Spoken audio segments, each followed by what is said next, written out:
Hello, everyone, and welcome back to the Movie Hero Network. This is Tournament Fights, episode 325, and it's a continuation of Jonathan Caro's top 128 movies tonight, and this is part 2. So welcome, everyone who saw part 1. We'll be doing part 2 tonight, and it's going to have a lot of fun tonight. We got a little bit different panel, and we're going to have a lot of fun. So let's talk some more of his favorite movies, and let's go ahead and bring in Mr. Jonathan Caro. How's it going, Jonathan? Pretty funny right now. I'm laughing off screen by that clip. That's basically the tone right now for tonight. I just want to be a little funny tonight, and no, we have a great panel and a lot of heavy hitters tonight. So let's get to it.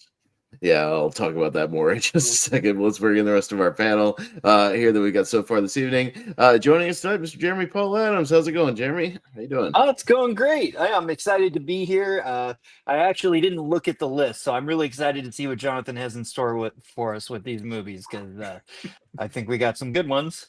Yeah, you came in on a heavy hitter night. Yeah, it's going to be a little rough on some of these matchups. There's always that. Oh yes, so I'm pretty confident you've seen at least most of these. All right, and got Mr. Chad Webb tonight. How you doing, Mr. Webb? Who is this Jonathan Caro, and why does he like movies so damn much? I don't know if we'll ever know this answer to this question, but I'm excited to see what he has on the list. It's the eternal question to most of the people in this community. Why the hell do we love movies so damn much? Yeah. I don't know. We just always want to talk about them and stuff. Right, JPO? We're just always talking about movies and doing trivia about them. I don't know what the hell's going on around here. Well, what are these movies you speak of? I think I've seen one or two. I don't know. I'm not a fan. Yeah, we ask of each other about them. We always want to know the minute details. I don't get it; it's weird. But yeah. So how's it going to work tonight? Is I'm going to bring up part 2, of course, of Mr. Caro's 128. As I said, we did part 1 the other night. The Sweet 16 from both nights will then be on a half bracket on Friday night. So we've already got our Sweet 16 set for part 1, and then whatever makes the Sweet 16 this evening. Fargo taking W on Monday night. A little Coen Brothers action taking part 1. We'll see what happens. Everything's random in this bracket, and as I told Mr. Caro, not telling him the specific matchups, I said the randomizer was not kind to you tonight, sir. There's like championship level matchups all up and down this opening round here, so it's going to be a little rough right in the get-go, but we'll go fairly quickly tonight. Jerry's on a time crunch, Chad maybe on a little time crunch tonight as well, so what we'll do is we'll try to keep our thoughts fairly brief and still have a little fun. But if you guys are ready, we'll bring it up and get going. Won't waste any time here, so let's get it rocking. So what'd you like to see? I told him the first 2 specific ones were pretty rough, so let's scroll it on over. What do you say, Jonathan? And I pulled some alternate posters for tonight for your visual entertainment. But we're going to start with Mad Max Fury Road and Alien right off the bat. So yeah, right off the bat. So JPO, you know how it works. Let's get it rocking. What do you got? Yeah, I just I was randomized, like I do top 20s on my Facebook. I just did Nicholas Hoult, and Fury Road was the number one Nicholas Hoult movie, so I obviously really like Yeah. Fury Road. Great theater experience, too, if you ever saw it in theaters. Alien, classic for a reason. Just because I don't know, just maybe I don't want to say recency bias because it's been a few years, but man, I don't know if that Mad Max kind of zips for me, and yeah, I'm gonna champion Mad Max personally, but that's a good first round. All right. Yeah, Chad. All right, you guys weren't lying. Yeah, this is really tough. I don't know. I mean, these are two like to me masterpieces. But masterpieces. Okay. yeah, Yes. might say that a lot. I gotta go with. I'm gonna go with the one that gets me in the feels a little bit more. I'll go Fury Road. Good. That was tough to do. Okay. All right, Mr. Adams. I mean, you can make an argument it's the best like action movie of all time versus the best sci-fi horror film of all time. So there's not going to be an easy answer, but just based like JPO said on the experience I had in the theater that I'll never forget seeing Fury Road, I'm going to go off of that. But I love both films, so Yeah. Fury Road. All right, Mr. Caro. I wasn't lying. Look, thank God I'm not wearing my Alien shirt tonight because I would have been upset. Look, the thing is that both of these are excellent all-timers. I watch Alien every October, and Mad Max Fury Road is highly rewatchable, great action movie. The only reason I'm going Fury Road is we have Aliens going through on Friday, so I'm Fury Road. I'm here. Let's see what this next one. So. Yeah, yeah. It's actually would have been more tough for me if it was Aliens versus Mad Max Fury Road. That would have been even more of a conundrum for me personally. So here, I've probably seen Fury Road more than the original Aliens. I got to be in like just the right mood to sit down and absorb Alien, which I did again recently.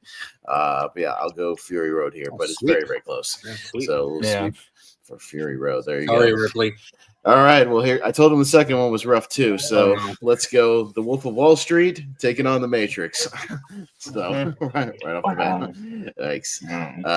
So Chad, what you got on this one? This one's actually not that hard for me. I'm gonna go the Matrix. I don't think the Wolf of Wall Street is bad. I'm just not like crazy hyped on it as other. I mean, I just watched like The Big Short, and then I was like, this is actually how you make a movie like this, where you condemn like a bunch of like Wall Street people without having to just go straight into all of the the sex and vulgarity and stuff, which is to me not really necessary, and yet it made the movie. The Scorsese movie 3 hours long. So I'm like, it's just maybe just not for me. I know a lot of people love it, but I think The Matrix is one of those great science fiction movies that I just love watching every time. So Matrix. All right, Jeremy. This isn't actually hard for me either, and I'm going Wolf of Wall Street. I love every second of the 3 hours of that insane, crazy, wild movie that just shows, the rotten core of a lot of what this country is, unfortunately. The Matrix is a great movie. Unfortunately, I was so burned by the sequels that I just haven't gone back and rewatched it in a while. I'm sure, if I watch The Matrix again, maybe I'd have a different point of view. But man, I just love every time I watch Wolf of Wall Street, so I'm going for that. Yeah. Jonathan. Yeah, this is actually pretty close in my rankings with both of these movies. I agree with Jeremy. The 3 hours go by quickly. The fastest 3 hour movie ever made, in my opinion. Mm-hmm. And The Matrix is a revolutionary film in the sci-fi genre. And I just thought of this. We have a few Keanu's tonight as well. So yeah, we have some actors here appearing multiple times. And yeah, I'm gonna go of Wall Street. Yeah. Yeah, these are very close for me because it's a top 20 movie versus a top 10 movie for me of all time. So I'm gonna go with the one that's ranked higher, which is The Wolf of Wall Street. I think it's the best movie of the 2010s. and on that poll, the thing where you submitted in the Movie Hero Network group, I submitted Wolf of Wall Street as the best movie of the last 25 years. I think it is. So, and it's the one I'm going back to the most. So I'm gonna go Wolf of Wall Street. JPO. Yeah, I mean, again, the toughest battles for me are always the ones where it's just different genres that are both masterpieces in their own respective genre and whatnot. But yeah, if I get it from now, I'm kind of leaning towards just what do I like more in that perspective. Wolf of Wall Street. I love The Matrix, but it's the performances that really get me. From DiCaprio to Jonah Hill. Yeah. I think maybe his best performance. That's what sucks me in a little bit more at the end of the day is Wolf of Wall Street. All right, so Margot might consider Robbie. it an upset, but Wolf of Wall Street. All right, there you go. All right, so we're gonna continue with The Breakfast Club and Paths of Glory. Okay. Is up next. So yeah, very different genres here. But Jeremy, what you got? I do love both these movies. Very, very different. Grew up with The Breakfast Club. I'm a child of the '80s, so it was a very formative movie. And then I think I was college age when I saw Paths of Glory, and it just blew me away. The final scene of Paths of Glory is like changed me on a fundamental level, and it's just an incredible Kubrick movie that really shows that he wasn't the cold, heartless director that a lot of people say he is. So though I love John Hughes and it's very formative, I'm definitely going Paths of Glory, Kubrick masterpiece there. Okay, Jonathan. Yeah, this is an interesting one. Yeah, Breakfast Club. Yes, I love to pieces. I rewatched this ever since I was a teenager. Hughes understands the human condition and teenagers very well through dialogue and actions and emotions, especially that one scene where they're confessing why they're there. Yeah, I think it's a great movie. But Paths of Glory I rewatched as well, and boy, it aged like wine, like fine wine. And I think Paths of Glory, probably after 2001, it's an excellent film. It's probably my second favorite Kubrick film. Yeah, like Jeremy said, it's not the cold movie that you think it is because that ending really touches your soul there. So yeah, I'll champion the Kubrick movie. I think it's a great movie. I think it's a perfect movie. Paths of Glory. Yeah, and I don't have like a childhood nostalgia for The Breakfast Club. I came to it fairly late, and then when I finally did, I thought it was very good, but it's never been like one of those go-to ones like what I go back to a lot. But it is very good. But yeah, Paths of Glory was like an instant masterpiece when I saw it, and I've gone back to it many times. And I think it has one of my favorite depictions of somebody facing an execution that I've ever seen in a movie. One of the most realistic ones, and it's very heartbreaking. So I'll go Paths of Glory as well. JPO. I'll show some love to The Breakfast Club. I really do the dialogue and the interconnection between them, so I'll go for that. Yeah, for sure. Chad. I actually haven't seen Paths of Glory as a blind spot for me, so I'm gonna by default I'll go The Breakfast Club. But I do really like The Breakfast Club as a really great 80s coming of age movie. I really love the dialogues that they have, and the performances are fantastic. So yeah. Check out Paths of Glory, though, Chad. It's a Kubrick movie that's like 90 minutes, so it's actually an easy watch. Oh, hell yeah. It goes by quick, and it's very good. So yeah, give it a shot. On Tubi. Yeah, it's on Tubi. It's free out there, so go check it out.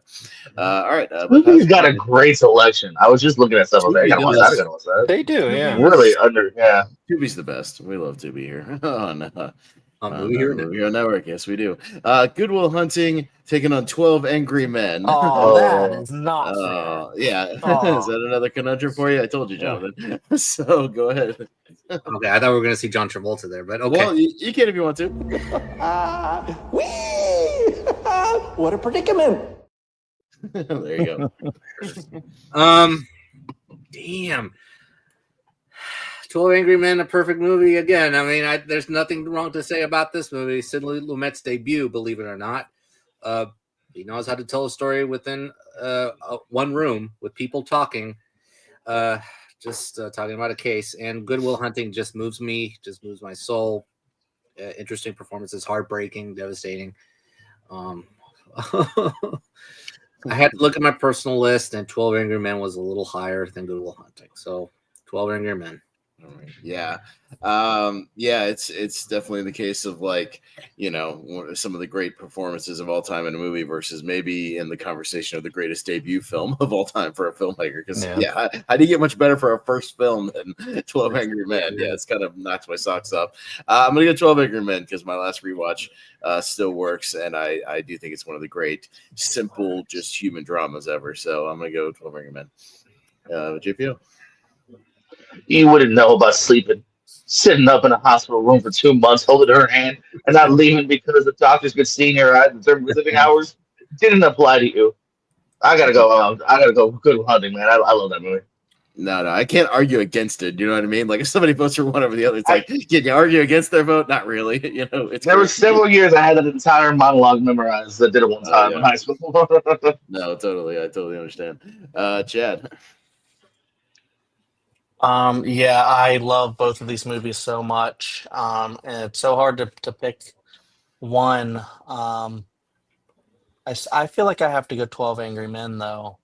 It's just one of those movies that's like foundational, and I think especially right now with like things that are going on in like society, especially like what Jeremy was talking about with what's going on in society right now. Mm. If you look at that movie is one that we would have to preserve to show about integrity and like the law and justice and all of that stuff, and that's just one of those great movies that shows that. And but Good Will Hunting does get me in the feels so much, but I'll go 12 Angry Men just slightly. All right, yeah, Jeremy. You don't really mean that you hate me, do you? See, I can quote movies too. You don't really mean that you'd kill me. Yeah, I gotta go 12 Angry Men. It's one of the few perfect movies in my opinion. A great play, and Sidley Lumet just filmed the heck out of it. The way that it gets closer and closer and more claustrophobic as they get down to the final verdict at the end is just unparalleled great filmmaking, and yeah, unfortunately still very relevant. And I love Good Will Hunting, and it hurts to have to vote it down, especially the Robin Williams of it all. I mean, few movies hit you in the feels as much, but 12 Angry Men's a movie that has to be preserved at all costs. Yeah, all right. So 12 Angry Men. Round 2 is gonna suck. Yeah. Yeah. All right. Saving Private Ryan, taking on Amadeus. Oh, There you're you killing go. me. Yeah, I told you. Oh, Funny enough, I'm up first. This is way easy for me because I have the hot take maybe of the day that I tried to watch Amadeus recently for my first time. I was bored out of my skull. I just couldn't do it. I'm sorry, it just did not work for me. Like I just kept like drifting off and losing interest. About the fifth time, he was just giggling and playing piano for people. I was just like, this isn't working for me. It just took forever. It took forever to like get anywhere, and it just didn't do anything for me. If it does something for you, that's great. Not for me. So pretty easily, I'm going Saving Private Ryan here. JPO. No, so I might be due for a rewatch because it's been super long. But I'm kind of with you on Amadeus. It didn't really click for me. I appreciate the performances, but it wasn't one that I was like, hey, let me watch that again anytime soon. Well, Saving Private Ryan is again another all timer for me here. The great ensemble, the stuff we discussed. I'm a big Tom Hanks guy, so Saving Private Ryan. All right, Chad. I'm actually not in love with either of these movies. I did see Amadeus at the Baltimore Symphony Orchestra, which was a really cool experience. And I do think it's a really good movie, but just I didn't like love it. Saving Private Ryan, I have a lot of issues with, as far as just it being like a war movie. And I think like the opening's fantastic. I think there's a lot of fantastic stuff in there. I love Giovanni Ribisi is my favorite part of the movie, actually. You said the magic words that I don't like. Sorry, Austin, but it's true. It's that one scene, spoiler, when he's dying, and then the one where he talks about his mom and stuff like that. So there are stuff in the movie that I absolutely adore, but I don't love it. I'll still go for the filmmaking and stuff. I'll go Saving Private Ryan. He can stay behind the camera for all I care. I'll support him there. Jeremy. Straight trolling, yeah. I'll just be the lone voice saying I think Amadeus is absolutely perfect masterpiece classic. Moving, profound, one of the best. Yeah, I said masterpiece. Oh, Yeah, right. One of the best, some of the best music you'll ever hear. Incredible performances, particularly F. Murray Abraham and Salieri, one of the all-time great film characters, villain, protagonist, whatever you want to say. It's just a profound, awesome movie. Saving Private Ryan is also incredible, and I love it. The only reason I would knock Saving Private Ryan down just a little is because I think the show Band of Brothers did that even better, kind of what Saving Private Ryan does. So Amadeus for me. I'll be the lone voice. No, that's fine. We'll see if you're the lone voice, Jonathan. Well, there goes my number 10, Amadeus. I have it ranked higher than Saving Private Ryan. Amadeus, I think, is just extraordinary music biopic about Mozart. Flies by for me. I just was taken away by the filmmaking, the storytelling. It's like Oppenheimer in a way, sort of. You have Amadeus's point, well, kind of Amadeus's story, and then but it's from the point of view of Salieri. So it's excellent. And then Saving Private Ryan it's a great war movie, but I'll go Amadeus, but I'm outvoted. We're outvoted. Right. Yeah, it's a close one. Yeah, there you go. All right, Saving Oh, Private Ryan. sorry, Mozart. Sorry, Tom Halls. So, yeah. All right, going to Blowout with John Travolta and The Godfather. Take on JPO. Back down to you, sir. I actually do really got to watch Blood. I've been hearing a lot of good things about it, most recently too. But Godfather is the Godfather as well, so I don't know if I would have went there, but Godfather. Okay, Chad. Sorry, Yeah, I've yeah. never seen Blowout. I barely know what it is. And even if I did, I probably still wouldn't go with it, unfortunately, because it's going up against The Godfather, which I think is a pretty perfect movie. You know, it basically cemented or basically created the kind of arc that I would go on to see in one of my favorite shows of all time, Breaking Bad, is to see, Michael Corleone go from this, kind of unassuming guy to like a crazy, mob lord. So, I just love the filmmaking of that, just like, all the parts of the filmmaking of it. And I just think it's one of those phenomenal movies. So I'll go Godfather. Yeah. Jeremy. I hate these matchups because Blowout is such a wonderful, kind of underseen, great Brian De Palma movie. Matt, you can make an argument it's his best movie. It's incredible. One of Travolta's best performances. John Lithgow is just insanely great in an early role as this hitman guy who's just so awful and terrifying. Great movie. If you haven't seen it, check it out. But of course, I have to go for The Godfather. It's one of the movies that made me love watching movies, and I love it even more every time I watch it. So, sorry, Yeah. De Palma, you got the raw deal right here. Yeah, for sure. Jonathan. I'm actually with Jeremy. I wanted to champion Blowout, but if you're against The Godfather, you're blank out of luck. Sorry, De Palma, going up against one of his friends, Coppola here. Yeah. It's a shame. Yeah, The Godfather is obviously higher than Blowout, but go check out Blowout, folks. It's actually great on Tubi too. So, all right, The Godfather gets my vote. Yeah, I remember I blind bought Blowout just because Tarantino talks about it all the time. So there's my criterion right there. Yeah, and it is a good movie. And I did enjoy it. Some of my favorite stuff was in the first act when he's like doing sound editing for just shitty like slasher movies. That's what he works for. So you can see like these grungy slasher movies, just these terrible performances. All the stuff he's having to do all the editing for it. It's a lot of fun. So I appreciated all that. And it's a solid movie, but it's hard to beat The Godfather movie where one month I watched it like 4 times in 1 month, just for various reasons or another, and I never got tired of it. Like it's just doing deep dives on it. So yeah, I'll stick Godfather. All right, so there we go. We got Parasite taking on The Lion King. Wow. Okay. That's interesting. Well, there's families in both, just in different ways. Yeah, they're both technically family movies if you look at it. But Chad, you're first on this one. Starting with me on this. Oh my god. The poster. Yeah, I mean, Parasite's one that many people will say is one of the greatest films of all time, and I can't argue with that. I just think it's incredible. But The Lion King, I think you could make a similar argument. I mean, honestly, 1994 was so perfect of like a year for like Oscar films. If it had 10 films that year nominated for Best Picture, Lion King would have had to been in there. I think it's a fantastic movie. So, but I mean, I think I got to go with my nostalgia here and see if I can edge it in. Lion King, I'll go with that. Yeah. All right, Jeremy.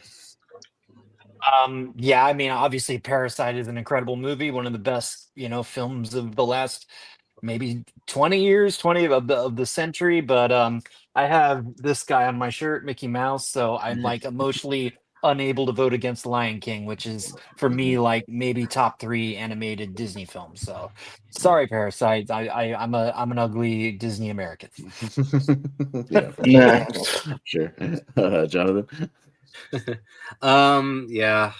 Yeah, Parasite is probably my favorite movie of the century and the decade of the 2010s. I think it's just an incredibly well-crafted film, full of layers. I mean, it's actually physically right there. You could tell that Bong Joon-ho basically gives us different classes in visual storytelling, which is remarkable.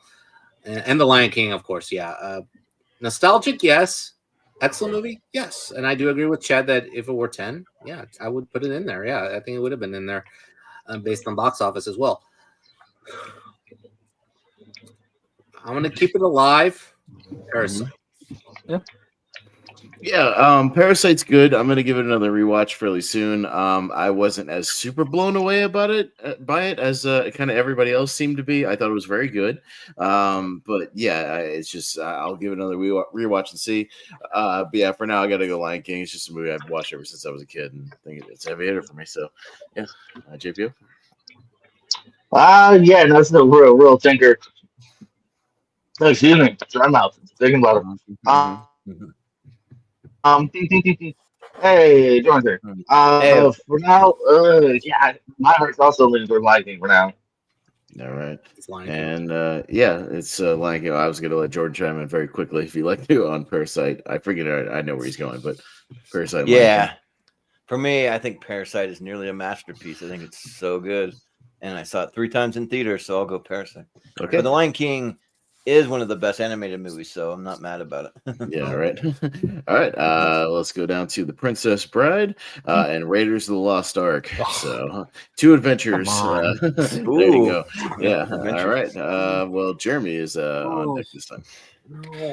I mean, 2 of my favorite movies. I as I said, I was a kid of the 80s, so these both mean a lot to me, but it's you can't beat. I mean, Raiders is like my favorite action movie by my favorite director. People argue with me. I don't think any of the other Indiana Jones films are better. I think it perfectly nailed what it was going for, the spirit of the old serials, and just the action scenes, and just the arc itself and the story with the Nazis. I don't think it's ever been equaled in that series or really in any other series. So as much as I love The Princess Bride, there are some, corny kind of 80s filmmaking stuff to that movie, as great as the performances and of course Inigo Montoya are. I have to go with the Raiders. Mm-hmm. Yeah, Jonathan. Yeah, it's a shame. 2 great adventures, but since Princess Bride is extraordinary and I rewatch it every now and then, Raiders of the Lost Ark holds a soft spot because this was one of the first movies I was introduced to, like ever, like on VHS, where when I watched it, and I loved it ever since. You can make it a case for Last Crusade, but Raiders of the Lost Ark, I think it's just an extraordinary Spielberg movie. So, Indy. Yeah, fairly easy for me. Raiders is gets an easy vote. Again, I think Princess Bride is good, but I'm not over the moon about it as other people are. But if you need somebody to recast it and do really well, give me a holler because apparently I'm really good at that. So, but I'll go Raiders. I seem to do the best in the movies I'm lukewarm on. So hit me up if you need a recast list, Jordan. Now, my memory escaped. We haven't done Raiders yet for a recast, have we? Because that could work. Maybe it doesn't have as many primary characters as you would think it would, so I don't think so. I don't know. Yeah. Well, I don't know. It depends. Or just do like the main characters from the first trilogy or something. I don't know. Do that. But yeah, I love The Princess Bride. I've talked about how it was my ex-wife's favorite movie of all time. So we had As You Wish stuff and Princess Bride stuff all over our house, blankets and stickers and magnets and all and artwork, all that. But Raiders is just something special. Like Raiders is just one of those movies where it all comes together. You got the best director, you got some of the best action scenes, you got the best composer in my mind with John Williams, and it just all just comes together. You got some horror stuff in there, some humor in there that's very subtle. Because that's been some of my favorite humors when it's not really supposed to be funny, but it just subtly is, But and yeah, it's just really good. Maybe like up there with Star Wars is one of the most recognizable, iconic scores of all time. So I'll give it to Raiders. And the greatest stuntman of all time, Vic Armstrong. Oh yeah, so, yeah. Yep, there you go. JPO. Yeah, great choices, but my heart is actually the one I've seen way more is Princess Bride. It's actually one I grew up on more. So Princess Bride. All right. Yeah, fair enough. Right. Chad. This is actually pretty tough. I do think both of these are like great movies. I don't want you to show the picture. That's why I'm not saying the M word. You can show it. You can say it. I've got clips too, so that's fine. Yeah, sure. Masterpieces. It's a masterpiece. Oh, well, Masters indeed has a magnificent physique. All right, there. I do.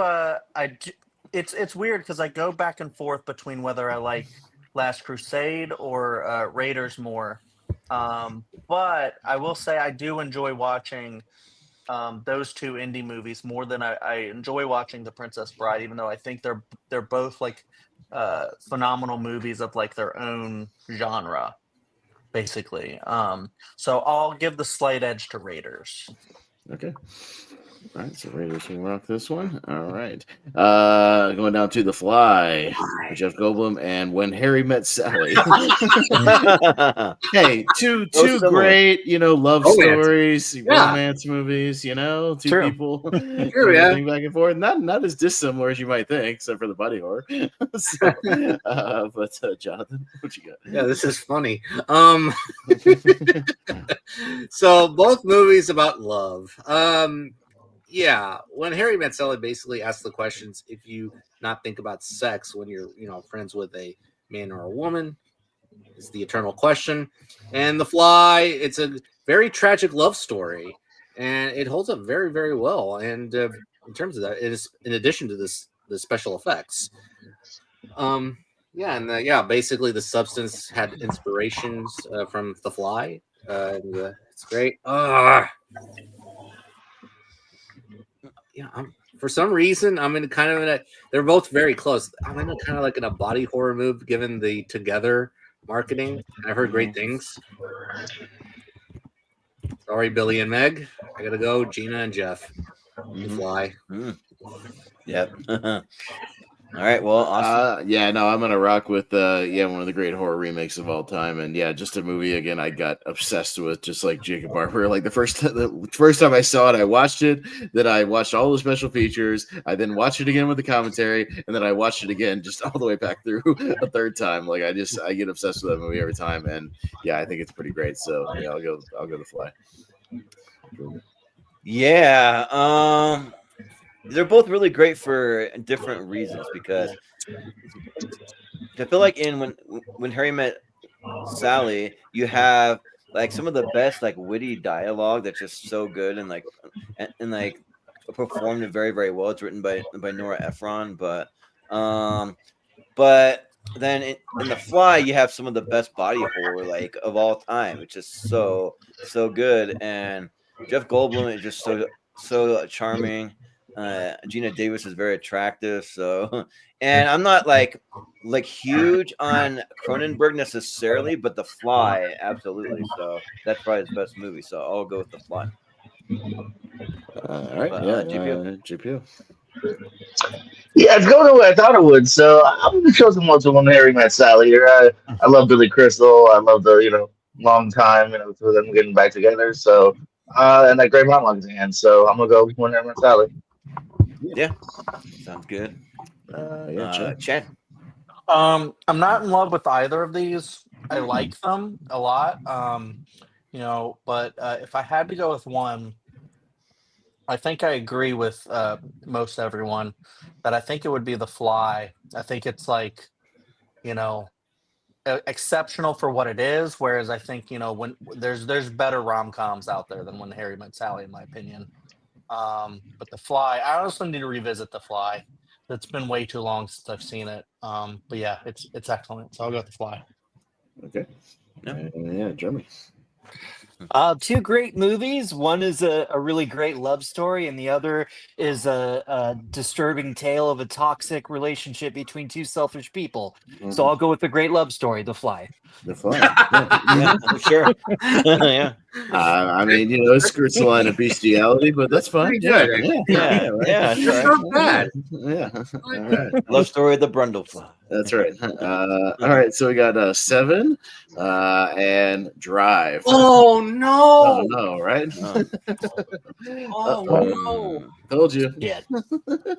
I told Jordan. I told Jonathan Caro privately that this matchup has a lot of championship matches throughout the whole thing. Yeah. So, yeah. You missed the first two or three, which were also. Okay. We'll recap them, but yeah, it's on me. Yeah, this is super tough. Yeah, 2 incredible visual movies. Ones that suck you into their own worlds. I'll go 7, but I don't mind if Drive goes on whatsoever because I think it's one of the great movies ever. But yeah, Jordan. Yeah. It's really tough because there are 2 movies that are like really they're like amazing visuals and and then the music. I was say you're a little underwater, Jordan. Oh, I am? Yeah. Oh, weird. Huh. Good. This mic has never done that. Well, and oh man, it's really tough. I think I just go to Drive a little more. I just like the synthwave stuff and like some little subtle things that, like the opening scene, how he just knows he's listening to the radio and he knows when that game's gonna get out and he knows that's his escape and all that. There's some pretty clever stuff, so I'll go with Drive. All right. Yeah, JP. Yeah, it's a tough one, but the one I'm leaning towards is Drive. I just think that's such a unique piece. I get many great performances here. Albert Brooks, if you haven't seen him in that kind of tone, which is kind of cool. And yeah, I think Ryan Gosling kills it. And I still don't know why I haven't pulled the trigger. I need to go to eBay and just buy one of those sweet ass scorpion jackets. For sure. Yeah. Chad. I'm glad I didn't go first on this one, where I can say that I'm not on the same love train as 7, and then everyone after me would have to tell me why I'm wrong on that. But the thing is here, I really do actually really love Drive. So this is one of those things where I think like it's just one that I really love and one that I think is pretty good, but maybe not one of the best ever. So Drive is I love the music, the color, I love the opening sequence of him doing the getaway drive. I love the romantic parts as well, the action. It's really brutal. It's just a really wild movie. It's one I need to revisit, but it's great. I'll go Drive. Drive. Okay. Yeah, Jeremy. Yeah, it's 7 for me is really the head pick, and Drive is really the heart pick because I think 7 is just an impeccably made movie, David Fincher masterpiece, incredible Andrew Kevin Walker screenplay. But Drive, it just something about that movie entrances me every time I watch it. Brian Gosling's like my ultimate man crush in that movie, and the music is just incredible. And just I hate to say it, I'm gonna have to go Drive because Zodiac to me is the ultimate David Fincher masterpiece, so that allows me to say Drive and not 7. Right. Okay. And Jonathan. Wow, I did not expect this to go that way. Yeah, 7 is great. 7 is my favorite Fincher movie, but Drive is also my favorite Gosling and Refn movie. Refn doesn't have that many great ones anyway. So and boy, you know what? I'm wearing the shirt, and I'll save my words for it. So I'll go Drive. Okay. Wow. Drive, taking it out. There you go. Okay. Going down to Speed. And Magnolia. Oh. All right. Ooh, yeah. Nice. Okay. All right. Jordan. Man, this is another really tough one because Speed is arguably like one of the best action movies of all time, but Magnolia is just so expertly done. I mean, Tom Cruise. I mean, Philip Seymour Hoffman. I mean, for me, my favorite segment is the John Riley segment with him as the cop, but it's got a weird ending, but I mean, I kind of just like the weirdness of it. I don't know. It's kind of it grows on you. The first time you're like, what the hell's going on? But then like the more you watch it, it's kind of like, oh, it's kind of interesting. But yeah, you know what? I'm gonna give it to Magnolia. JPO. Yeah, really interesting matchup here. Let's see kind of like what's your flavor is. I'm gonna give it a speed. I think it's in its own genre. I'm kind of floating towards it a little more. I like Magnolia, but it's not a PC I go to back often. Mm-hmm. Sure. Yeah, Chad. This is so weird that I have this big blind spot because I love PTA and I love Tom Cruise a lot. I still have never seen Magnolia. I'll get to it. I'll get to it one day. But I mean, I've made time for other long movies. I've seen Killers of the Flower Moon like twice. That's really long. Why? Anyways, once in the theater, and again for another show I do. But I will say, Speed is one of my favorite action movies. I love watching that movie so much. I love the concept. I love the execution. I love the chemistry between Reeves and Bullock. And I don't know. It's just one of those like it can't slow down, right? Because neither can the bus. So it is phenomenal. The Speed. Yeah, Jeremy. These are actually two important movies for me. I saw Speed in the theater when I was 15 years old, and it was like the perfect experience. And I just miss seeing, big action spectaculars like that without all the CG and everything that we have today and digital filmmaking. You can't replicate what that was like in that time period. It was incredible. But without trying to bring the show down too much, Magnolia for me is even more important because I watched it when it came out. I liked it. I didn't love it. And then years later, unfortunately, I lost my mom. And then I just randomly was on a Paul Thomas Anderson marathon, I think because The Master had come out. And I watched Magnolia again. And then I ended up watching it like 50 more times. And it just really helped me get through that period because Paul Thomas Anderson wrote the movie when he had just lost his dad, and that feeling of trying to process that is what runs through that entire movie and through all the characters. And if you're going through that, there's just few movies that can really lift you in an interesting way, the way that movie does. So I have to go Magnolia, though. Both really, really special experiences from my life. Love these movies. Yeah, totally. Jonathan. Wow. That's yeah. Giving you love, Jeremy. Oh, thank you. Yeah. Both exceptional films. Magnolia is a very dear and special film for me. 3 hours. They're both unsettling movies, by the way. I think Magnolia is very unsettling in terms of the situations and the coincidences throughout the film, with intercrossed with urban legends, especially that ballsy climactic finale with let's say a lot of amphibians coming for a land. It's very interesting. And Speed, it's just a great 90s action film. But I do rewatch Speed a little more, and Magnolia is excellent. Yes. Yeah, I do rewatch Speed more, so I gotta go Speed. Yeah, no, and I like Magnolia a lot too. I've seen it twice now, but not for a lack of like, she's one of those movies I want to sit down and absorb. Not just have it on the background. When I do watch it.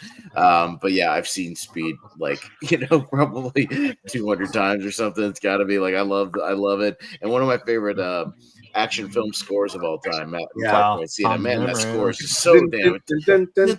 Yeah, it's so good. I mean, you play it right over the credits, like, and just get you like hyped up and ready to roll, and it just matches perfectly. It's great. So, I'll do that. So Speed moves on, and we'll scoot down to Witness, Harrison Ford, and E.T. the Extraterrestrial. So, we got Harrison Ford and Spielberg, who directed Ford on a number of occasions, of course. So, JPO, what you got on this one? Oh wow! I actually just saw Witness in the last year or so. I dug it. Good smoldering performance between him and the Amish girl he has fallen for. Lucas Haas. But yeah, no, E.T. is great. So I mean, that's still the one that's gonna hold up for now for me. Yeah, E.T. E.T. All right, Chad. Yeah, I like Witness just fine. I think I ranked that as like the number one best picture of that year, I think. But ET is just an all-timer. I named my son after a character in ET basically. Yeah. It's one of those where I recently had maybe not that recently, but when it came back to theaters, I had just a really magical experience in the theater with that. But I've seen it so many times, as a kid and stuff, and it's just one that it will stand the test of time. It's just the way Spielberg helmed it. I don't know. I mean, it's a big statement, but it might be his best movie. It's definitely up there. I know you got Jaws and everything, so it's really hard to say, but I think it might be.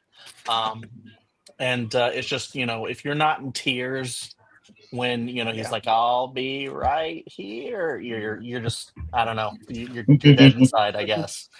So I love that movie, and I could talk about it forever, but I won't. E.T. Yeah, no fair. Yeah, Jeremy. Yeah, E.T. is actually the first movie I saw in the theater. I was 3 years old, and apparently I took an E.T. stuffed animal into the theater with me, and everyone thought it was cute. So the very important movie. Grew up watching it my whole life. So there's no way I can go against it. I just that score. Maybe a hot take, but it might be my favorite John Williams score of all of his great scores. It just means so much to me. I love Witness. It's a really good thriller from that time period, one of Harrison Ford's best performances, but doesn't quite hold up to E.T. for me, particularly if you just look at the score. The score in that movie is so dated, and nothing about E.T. is that dated for me. So E.T. Yeah, Jonathan. Yeah, Witness is a very compelling police thriller, a very underrated one, actually, when you talk about pop thrillers. And it's a world that we don't get to see often. The Amish community, we see them just live their lives, but also build barns. And, it's wonderful. It's wonderful to see. Great movie by an underrated director, Peter Weir. Great Ford performance. Kelly McGillis is great. Danny Glover up to no good here. So yeah, but E.T. is just a sensational sci-fi drama that it's fantastic. So yeah, it'll get you for sure. It definitely got me numerous times. The more times I watch it, so E.T. will get my vote. Mm-hmm. Yeah.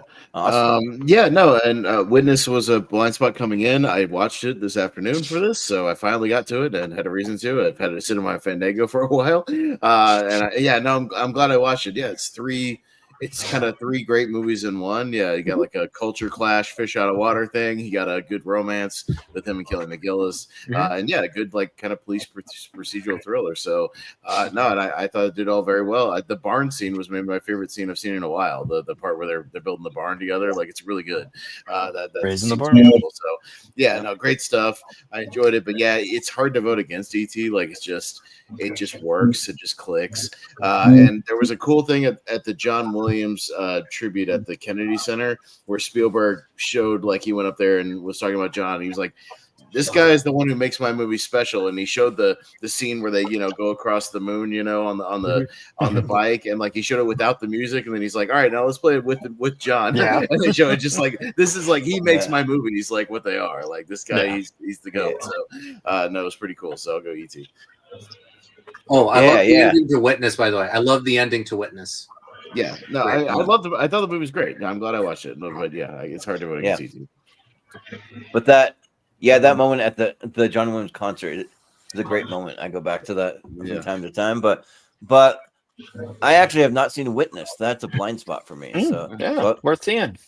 Yeah, so I still got to check it out because I do love Harrison Ford. But E.T. though is an all-timer, and for me, it's one of those movies that gets better every time that I watch it.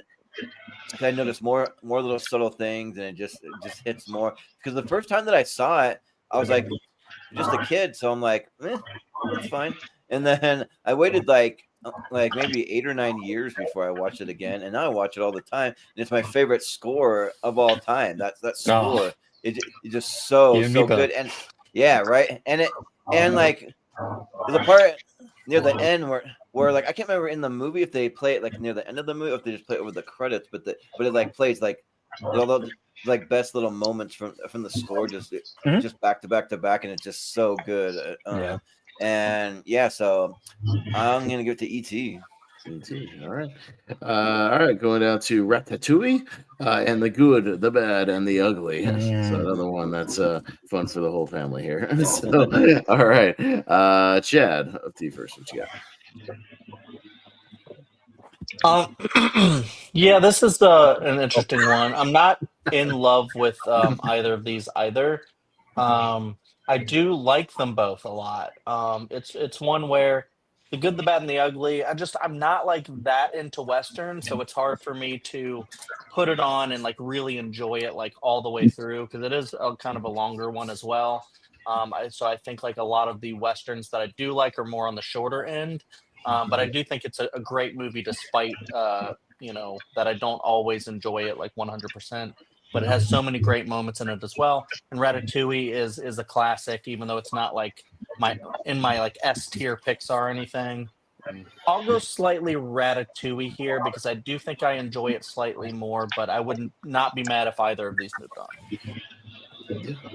Yeah, Jeremy. Jeremy, yeah. It's funny you had one of my favorite scores with E.T., and now you go right to my other favorite score with the good, the bad, and the ugly. Ennio Morricone, my other guy next to John Williams. And it's not just that main theme. There's so many great pieces of music in that film, particularly the Ecstasy of Gold, which is the part where Tuco's running through the graveyard at the end. Just one of the most incredible pieces of film music ever. I grew up with the good, bad, the ugly. I love it. I love all those spaghetti westerns, but that one holds a special place in my heart. I think Eli Wallach gives one of my all-time favorite screen performances in it. Clint Eastwood's the ultimate badass, and Lee Van Cleef is just so evil and great in that. And I just love how much of the DNA of that movie in particular is in the Tarantino verse. Like the beginning of Inglourious Basterds is basically the beginning of The Good, the Bad, and the Ugly. He just like takes that stuff wholesale and reuses it, and it's so great. So I'm gonna go with that movie. Do love Ratatouille. It's my stepson's favorite Pixar movie, and we got to go to Disney World and go on the Ratatouille attraction, and that was a really wonderful experience. And it's a great film. But yeah, Good, the Bad, and the Ugly is just really important to me, so I have to go with that one. Yeah. But man, when I went to Disney World, the last ride I tried to go on was that Ratatouille ride, and it was freaking closed, so I didn't get to do it. I was like, and it also has such a long line too, really crowded too. Poor Ratatouille. Ratatouille is one of my all-time favorite animated movies. I think I just love the spirit of that movie. Just anyone can cook, kind of ordeal there. I mean, just that idea that you can cook anything, especially in Paris. You'll always have Paris, and I think it's a great movie. But The Good, the Bad, and the Ugly is my favorite Western, and I think that near 3 hours go by really quickly for me. I think it's a great a treasure film mixed with the Western. Boy, I wanted to have Ratatouille in the championship. I can't do it. I gotta go with Clint. I gotta go with Sergio Leone. Good, Bad, and the Ugly. Yeah. No, I like Ratatouille. It is good, and it's like I like the cooking aspect and all that because I do cook a lot. But yeah, I'm a spaghetti Western guy, and especially Sergio Leone. My favorite is For a Few Dollars More. I just think it's kind of a tighter movie, and I just like the buddy relationship between Lee Van Cleef and Clint. Just me personally, it's the one I've always gone back to. But yeah, I'm never not happy watching a Clint Eastwood Western. I have Clint Eastwood shit all over my house from his Western days. So I love that stuff. So I have a giant Clint Eastwood like print mural like right when you walk in my house straight ahead, so it's like a gigantic one takes up my whole wall. I love it. So I'll go Good, Bad, and Ugly. Jordan. I mean, Ratatouille is good. I waited a long time to see that movie, probably 10 years after it was released. So but the movie is very, very good. I wish I hadn't waited so long, but yeah, The Good, the Bad, and the Ugly is really good. But this is another movie that I'm due for a rewatch. I think I've only seen that movie once before, so I need to watch it again. again, but I do remember he's bringing the guy in, and he's supposed to be hanged, and then they end up going on like some kind of like chase to find some buried money or something, which Confederate $20,000, gold. Yeah. but $20,000 back then, that's going to be like 20 million now or something. I don't know. Not that much, but it's a lot. Gotta be a lot. I mean, back in the 1800s, it was retirement money back then. We'll just put it that way. Yeah. But probably if I were to go back to one, I'd probably go back to The Good, the Bad, and the Ugly first. So I'll vote for that. Fair enough. JPO. The Good, Bad, and the Ugly is cool, but it doesn't have Patton Oswalt, so Ratatouille. There you go. There you go. All right. Yeah, great voice performance. Yeah, very good. All right, so we'll go to Die Hard, and It's a Wonderful Life. Wow. Both arguable Christmas movies. Yeah, Christmas. Yeah, movies. both Christmas and Jason. Well, we would call them. Jeremy, we would call them Christmas. Here on the network, we would call them Christmas adjacent movies. That's what we would call them. Yeah. Because we had a whole tournament of Christmas adjacent movies where it's like it's not like central to the plot, but it's there, that sort of thing. So but Jeremy, you're up first. Me? Okay. Yeah, I actually saw Die Hard in the theater on a double feature with Big. So I've lived quite a movie watching life. That's a fun day at the movies, though. I mean, I was a little too young to be watching Die Hard. I was only like 9, but hey, it was an incredible experience. Wonderful time to be alive at that age. But I love Die Hard. It's obviously one of the great action films, but It's a Wonderful Life is like top 3 movies for me, and just means so much to me. I watch it at Christmas. I'll watch it anytime. James Stewart, just maybe my favorite performance in film history. So I love them both, but I'm gonna go with the Christmas adjacent tearjerker, not the Christmas adjacent action film. Okay. Yeah. Jonathan. I think we've gotten this matchup a few times over the history that you've done this. Might have. This sucks. Die Hard is one of the greatest action movies of all time, and I think It's a Wonderful Life is one of the best Christmas movies of all time. I'm voting. Look, Die Hard is great. It's excellent, but It's a Wonderful Life does not get a fair shake here for some reason, and I think it's just an excellent, wonderful movie that gets me in the feels, and it teaches you the importance of life itself, the value of life, especially in that third act, and it is my number 2 favorite movie of all time. So I gotta go. It's a Wonderful Life. Austin. I think a 9-year-old for Die Hard is fine. Like, I remember a buddy of mine, we had like a sleepover with me and a bunch of friends, and he brought over like a VHS of Die Hard, and we had a blast watching it. Like, it was fun, because it doesn't have any of that bad stuff like nudity, so it's fine. You can watch gunfights, no big deal. It's a great time. And This Wonderful Life is very good. It's starting to become one of those movies I do watch like just around Christmas time, because it is kind of a really good just character study. I'll still go Die Hard though, just because I watch it more times. I got to see it in the theater again recently. That was a lot of fun. So I'll go with that. Jordan. Yeah, they're both really, really good. But for me, I think John McClane is the greatest action hero of all time, and for me, that's point, just end of story for me. I mean, the movie is debatable if it's the greatest action movie overall, but it's just so good. And I just rewatched. Well, no, I watched for the first time all of Brooklyn Nine-Nine and like all the Die Hard references in there, where like he, like Amy, one of the characters, dresses up as like a role play of like Bonnie Bedelia, and Andy Samberg's like wait. That outfit's supposed to be Bonnie Bedelia from Die Hard, and I'm like that's a deep kind of cut reference there, but I like it. So I just think that it's amazing. So I'll go Die Hard. Okay, JP. Oh my God, I love both of these here. Both classics now technically. I don't want to vote against either one. I'll go for the The sweet one. Sweet One. one. I'm Die going Hard? to Wonderful Life. Oh, okay. Yeah. Oh, They're both sweet, baby. yeah, Different they kind of are. sweet. One's sweet and one's sweet. Sweet. Yeah, Nice. sweet. Yeah. Chad. Yeah, I also adore both of these movies. To me, they're both 100% Christmas movies. I watch them every year. Mm. Yeah, but they're very different, but I think both are, just phenomenal movies of their own ilk. I mean, Die Hard even has I think a perfect screenplay. So I think it is up there as one of the greatest action movies, if not the. But yeah, It's a Wonderful Life has the tear jerking stuff, and then Die Hard is just freaking awesome. It has great performances and all that too. I'll give the slight edge to Die Hard as the movie that I enjoy watching slightly more, but I would love to see either move on. All right. Well, JPO got our first tie, so it's on you, buddy.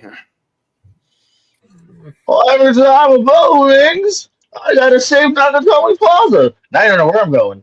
I'll stay with this Wonderful Life. That's one for life. Okay. Wow, I'm Okay. surprised. Wow, All right. I All love them right, both, man. Die Hard's I one. feel like we champion Die Hard. Yeah, that was also my kind of logic too. all right. Two more on this side, and we'll be done with this side. I got the Insider taking on Inglorious Bastards. Oh, Jeff Hatter. Michael, Yeah, I was just talking about that. yeah, Michael Mann and Tarantino. Jonathan, what you got? Yeah, this is interesting. Yeah, both of these movies were my favorite movies of their respectable years, 99 and 2009. Inglourious Bastards is, I think, you can make it the case that is one of Tarantino's classics. I mean, he says it in the last line of the movie, or through the character. Yeah, I think it's just top-notch, dramatic from beginning to end, intense with a magnificent Christoph Waltz performance. And The Insider is a great dramatic thriller, and it's very well done. Great journalism drama. Yeah, I got to go with The Bastards. Glorious Bastards. Gets my vote. Yeah.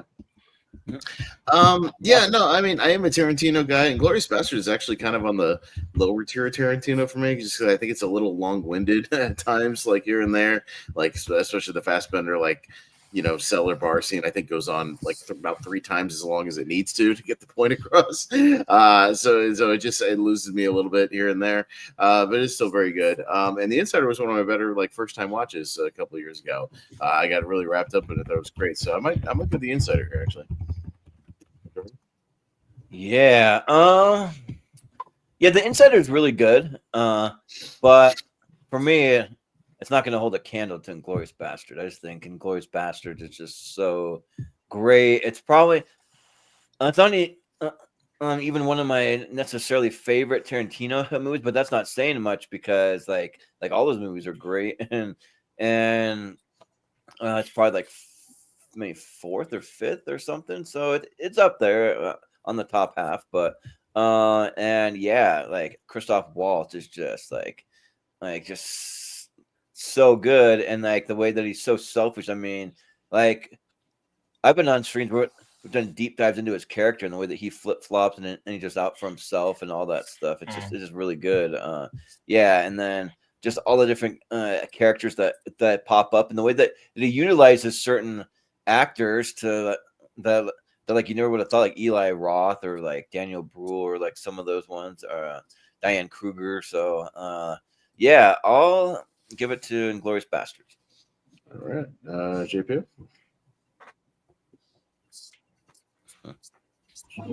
Well. Again, I got to go for the Tarantino one here. It's the kind of script, the kind of ensemble that just really tickles me. One of the best openings maybe of all time. So yeah, put that dude on the map, rightfully so. So, Glorious Bastards. Yeah. Chad? I speak the first best Italian. Yeah, I'm gonna go Inglourious Bastards. I will say, I do think The Insider is good. I love me a great thriller. I couldn't really get into The Insider as one of those. Maybe with the rewatch, it'll be different. But I think Inglourious Bastards is one of those all timers. I do really like Quentin Tarantino films, and this is one that I just think like doesn't really have many flaws in it. It's just like other people are saying, it has a phenomenal opening. I think the dialogue is perfect. One of the most like despicable villains. I adore the revisionist history kind of thing that it does, where Tarantino is just like, how do I solve this problem? And then he's like, wait, I could just kill Hitler. Let's do it. And it's just a brilliant way to make that movie. And so Bastards. Yes. Sure. I think these are both great films with incredible performances. I think The Insider's Michael Mann at his absolute best, and Inglourious Basterds is Tarantino at his absolute best. But at the end of the day, I'm more of a Tarantino guy than a Mann guy, so I have to go Tarantino with Inglourious Basterds. Yep. All right. Last one on this side will be Almost Famous and The Sandlot. Oh, jeez. All right. Me. I'm gonna pretty easily go The Sandlot here. I Almost Famous. I'm not as all in on as some other people. I thought it was just kind of fine the first time I watched it. But I'll give it another rewatch in the next couple of years here. I'm pretty easily gonna go with The Sandlot. Jordan. Yeah, I mean, I've already talked about. I met like some of the cast of Sandlot, and it was fun. Get some photos and autographs and stuff, but see it in like a cool theater in Boise. But and yeah, Almost Famous. I don't like vibe with it as much as other people either. I think it's all right, but yeah, I'm gonna go with the Can't Hack It Panty Waist who wears their mama's bra. Let's go with The Sandlot. But GPU. Well, I'm a kind of hippie that really vibes with it. Sandlot was a later watch for me. I didn't grow up on it at all. I saw it more in the last couple of years, and it is good. It's charming. I enjoy it. I could see maybe really liking it if I was younger, but Almost Famous. Funny enough, again, I grew up more on that. I love that ensemble. I love that kind of decade. I would be Jason Lee and Billy Crudup guy as well to a degree. So Almost Famous. All right. Yeah. Chad. This is tough because I adore both of these movies. It's one of those things. I mean, I got like a lot of nostalgia for The Sandlot. I think it's one of the great like coming of age like sports movies, just all of that. And then Almost Famous. I when Cameron Crowe hits for me, he really really hits. And Almost Famous, I think really really works. The characters, everything what JPO was just saying is also true for me. And I think a lot of people have been saying The Sandlot, so I'm gonna give an edge to Almost Famous because of that, and see how it goes. Yeah, Jeremy, I know this is probably your last one before you head out, so that's what you got. And I have to end being a pretentious asshole. I'm sorry, guys, but these two movies are not remotely in the same league, in my opinion. I think Almost Famous is like an incredible piece of filmmaking. It's really great. Incredible performances. You got Philip Seymour Hoffman, one of my favorite roles of his, Frances McDormand, such an autobiographical, great portrait of a time period and of a genre of music, and it captures it about as well as any movie. I know it's kind of personal, means a lot to me, that music from that period. It's what my parents grew up listening to, but I just think it's just Cameron Crowe's like masterpiece. It's just a perfect movie. And The Sandlot is a good 90s kids movie. I don't know why people think it's like this great masterpiece. It's a fun movie. It's a good kids baseball movie. I love James Earl Jones and the dog, but they're not on the same level. I'm sorry. They're just not. What a pretentious asshole! No, I am. I really am sometimes. What a Just once in dick! Now get out of here and never come back. Yeah. Agreed.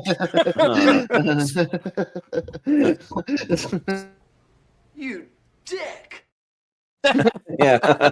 Hey, that's a Cameron Crowe movie. Yeah, that's right. Yeah, it is. Yeah, It sure is. Yeah. Did he get booted out of Hollywood after Aloha? What happened to him? Yeah. Kind of got canceled. He's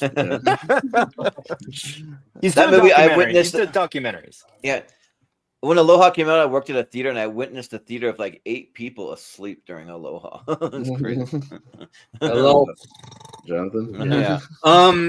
Yeah. No, The Sandlot is a nostalgia pick of mine. I think it's a wonderful movie about baseball, not just competitive baseball, but it's just a fun, like a camaraderie tale about baseball. Yeah. summer baseball in particular, and it's just delightful. It's just a delightful movie to see, to watch, and revisit about every summer. I mean, it hasn't aged for me. I think it's just poignant and fantastic. But sorry, Austin and Jordan, I got to go Almost Famous, because Almost Famous is a great love letter to music, journalism, different kinds of families and life itself. Cameron Crowe's filmmaking is just superb, magical, from the family scenes to the little moments of forgiveness, like Stillwater singing Tiny Dancer, to that confession scene and during that scary turbulence that ride. So I think it's just wonderful. So Almost Famous. All right, Almost Famous. Jeremy, yeah, I know you got to go, buddy. Appreciate you hanging out Thank for you this very side of the much. bracket. But Thank you guys. anything you want to throw out there before you leave? Anything at all? You can find me at Letterbox, Adam ATOM 1979 on Letterbox, and around these different communities that we do here. Thank you guys. Have a great night. No, thanks for Have hanging a out. good night. Thanks, Jeremy. Thank you. Appreciate it, buddy. Thanks. All right, so let's scroll up. Jordan can see a couple of the heavy hitters he missed in the beginning. Let's see, where did you come in here? Somewhere around here. Raiders. Maybe here for the Raiders one. Here, the Lion King. Here. Yeah. Okay. So, Godfather over Blowout. We got Saving Private Ryan over Amadeus. Yeah. I knew you for that one. 12 Angry Men over Good Will Hunting. That was close. Some of these are very close. Yeah. That one could go either way. Yeah. Yep. Paths of Glory over Breakfast Club. I would have gone Breakfast Club. But... Wolf of Wall Street over Matrix. Oh no, the Matrix hands down. No way. And Fury Road over Aliens. That was the toughest. Oh yeah, that. Dang, those are some all-time matches right there. Yeah, right. I know. That's what I told Jonathan coming into it. So, all right, well, let's keep it up on this side. So maybe at least Chad can, hit as many of these as we can. So, before he's got to go. But we can start with Notorious with Hitchcock and Hitchcock versus Billy Wilder. So, Notorious in the Apartment. So, an old school matchup. Jordan, what you got? So Notorious is a blind spot for me. I have not seen it, so this is one that I want to see because I want to see all of Hitchcock's movies. But I've seen most of them, honestly, but just not that one. Which a lot of people on a lot of lists say it's like his best movie. So I don't know, but yeah, The Apartment's really really good. I mean, Jack Lemmon is just really really great, and like what goes on in this apartment, and like just like the crazy people that are just coming in and out and just using it for whatever purposes they want to use it for, and like if that were me, right. For me, I appreciate like my home to be my personal space, and like don't mess with my personal space. I mean, I don't mind like people being around, but in my home, just like get permission, or like I don't know, be a little more courteous. But it's all good because it makes for a fun and interesting movie. So I'll go with The Apartment. Yep. JPO. No, I'm surprised you really liked the Biggie Smalls biopic as much as you did. When that one came out. That's a Notorious joke. All right, anyway, I'm here all night. Notorious. I'll play the song. Stop it. Come on. No, I'll go for Will Good, but I'll go for Jack Lemmon Apartment. All right, sounds good. Chad. Actually, kind of sucks that Jeremy left like right before this matchup, because I feel like he'd have a lot to say on both of these. Right. But I do like both of these a lot. I think Notorious might be like a little underseen, but yeah, I think it has like brilliant performances, brilliant script, and everything. But yeah, I'm gonna go The Apartment. I think that's like an all-time classic. I think it's better than Notorious, maybe just like slightly, just because of like I love the arc and like Jack Lemmon's arc in the movie. I think it's really really funny. Which the first time I saw it, I didn't really like get the comedy that much, and then upon like rewatch, I was like, this movie's hilarious. What was I even thinking about? And it's just one of those movies. This one is also a pretty good like Christmas adjacent movie. So y'all go The Apartment. Yeah. Jonathan. Yeah, great matchup, great old school matchup. Notorious. It's one of my favorite Hitchcock movies. I think it's a very compelling thriller with intertwined with a good romance, a very kind of a racy romance at the time, with Cary Grant and Ingrid Bergman, and also Claude Rains. Claude Rains is exceptional here. It's sublime filmmaking. Yeah. But The Apartment, when people talk about Best Picture winners, The Apartment does not come up as much. And I think it's one of the more underrated Best Picture winners. I think it's just a lovely movie, a lovely, delightful, funny film. I mean, it seems like an epic story, but it's in limited focus in that office building and also in that apartment. I like that Wilder just focuses more on the characters and their behavior and certain details around the holiday season. So, yeah, it is a cynical nature of business infidelity, but it is undermined by a tender portrait of honest love that is earnest and enduring. So I'll go The Apartment. Yeah, Billy Wilder. Mm-hmm.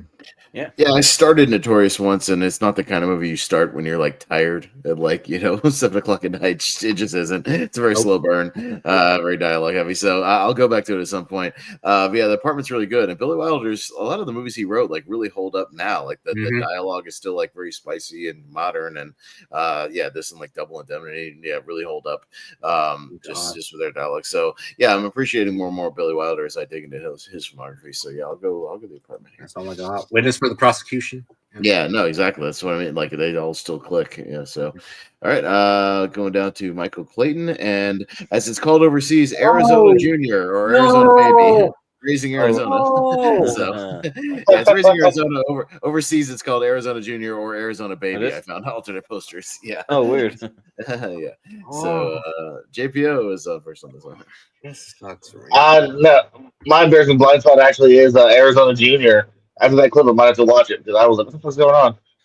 So I don't know. I'll go Mike Clayton. Really good tight script here.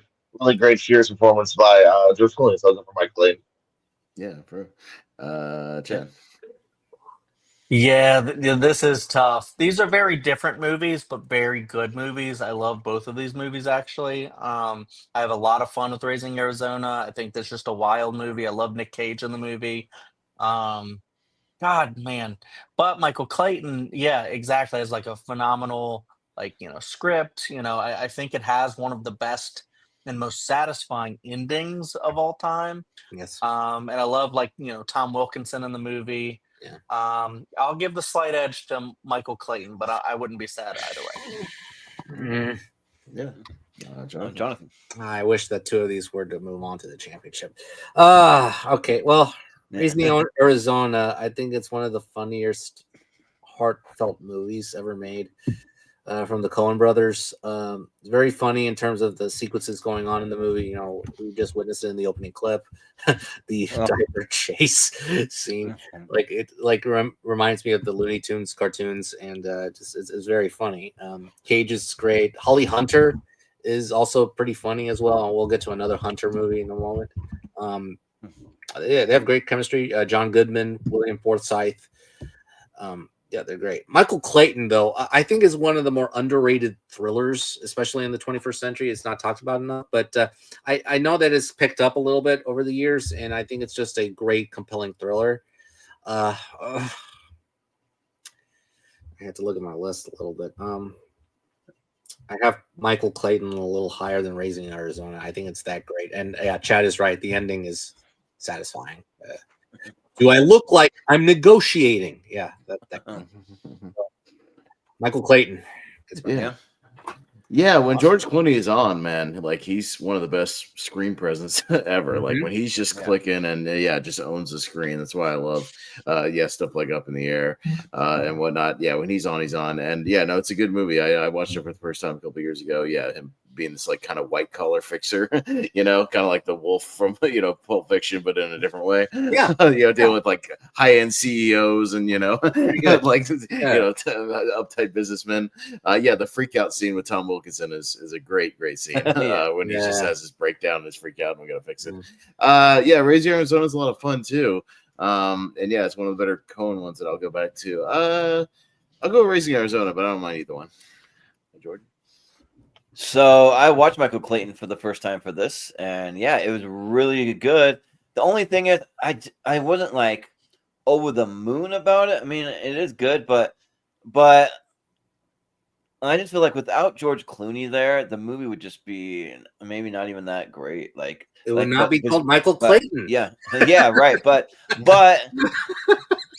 George Clooney though, just like that is true. But George Clooney just steals the movie. It's like such a powerhouse performance. He's so good at, and like he's the guy that's gonna help you. So and he's not gonna take any shit from anyone. And like that's why I had to put my nickname as the Fixer tonight. But it's a different role for Tilda Swinton than you normally see her doing also.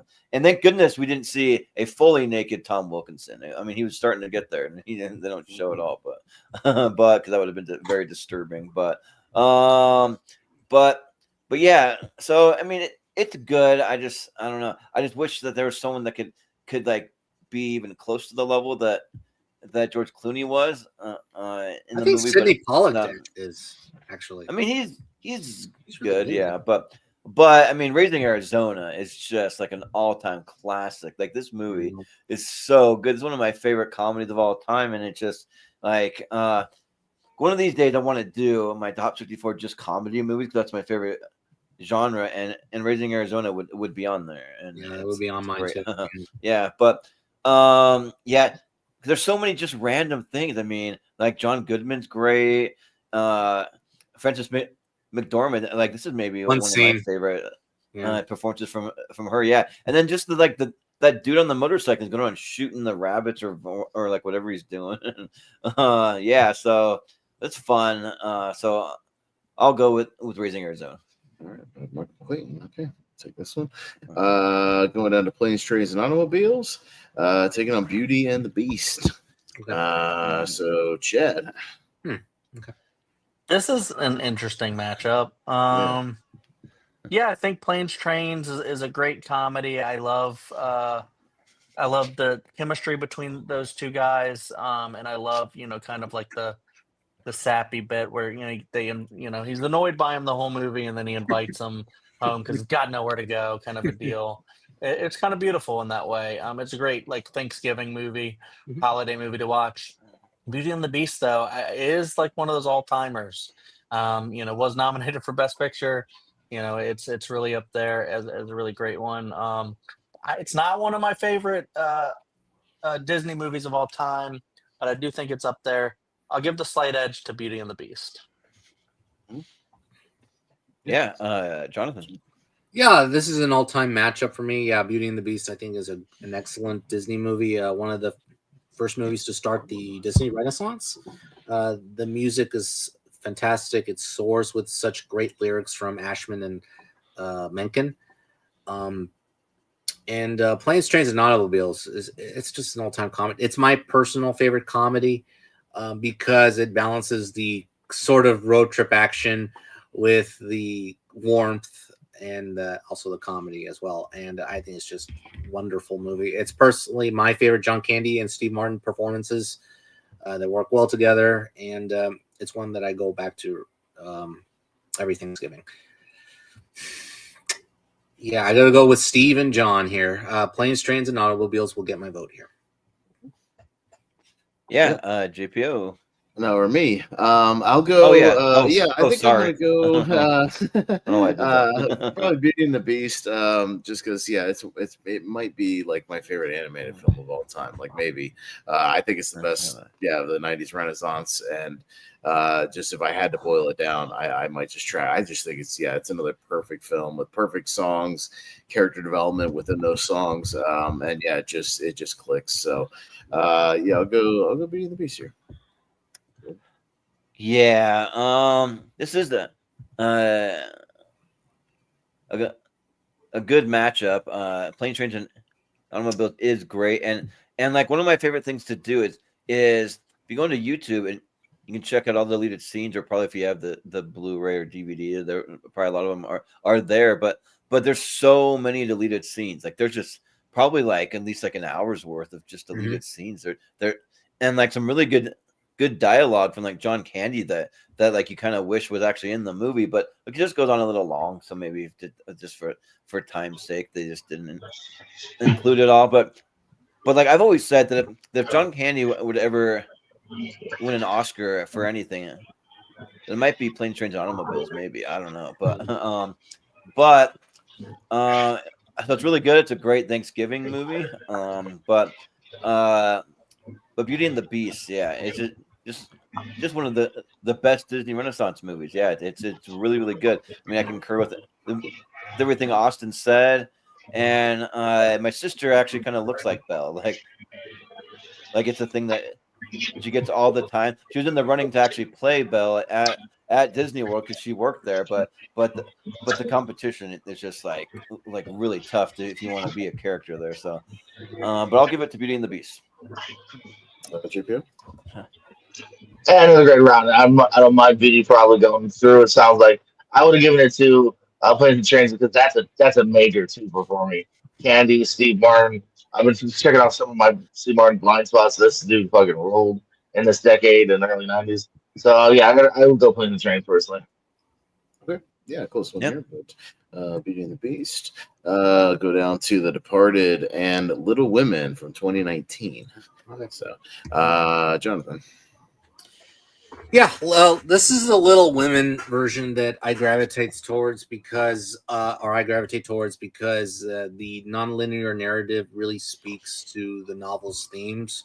I think it really says something about literature and also the female society at that time, adhering to literature and also other things, especially. Which one is this though? I can't tell which one it is. 2019. 2019. Okay, 2019. Yeah, the font. Yes. Okay. I think it's a great movie, but The Departed is one of my favorite movies of all time as well. I think it's one of my favorite Scorsese's because of how tense it was. Yes, you can make a case if it's better or not better than Infernal Affairs, but on its own, I think it's a superb crime thriller. So I'll go The Departed here for a great ensemble. I think one of the best ensembles ever. Actually, both of these are two of the best ensembles ever. So The Departed will get my vote. Yeah, Austin. What do you say? The Departed. Still haven't watched Little Women. Probably never going to. So, nope. Yeah, yeah. Might not be up your alley, but it's up my alley because there are certain period pieces that do speak to me. Because in 2019, I worked at a movie theater just very part time, just so I could get free movies. That was literally the only reason why I did it. And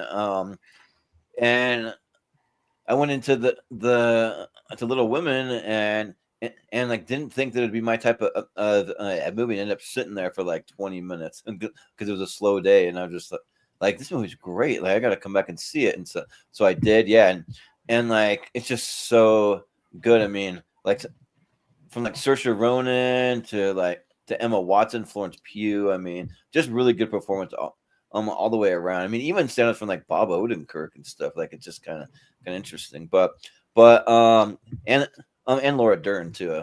Shout out her. But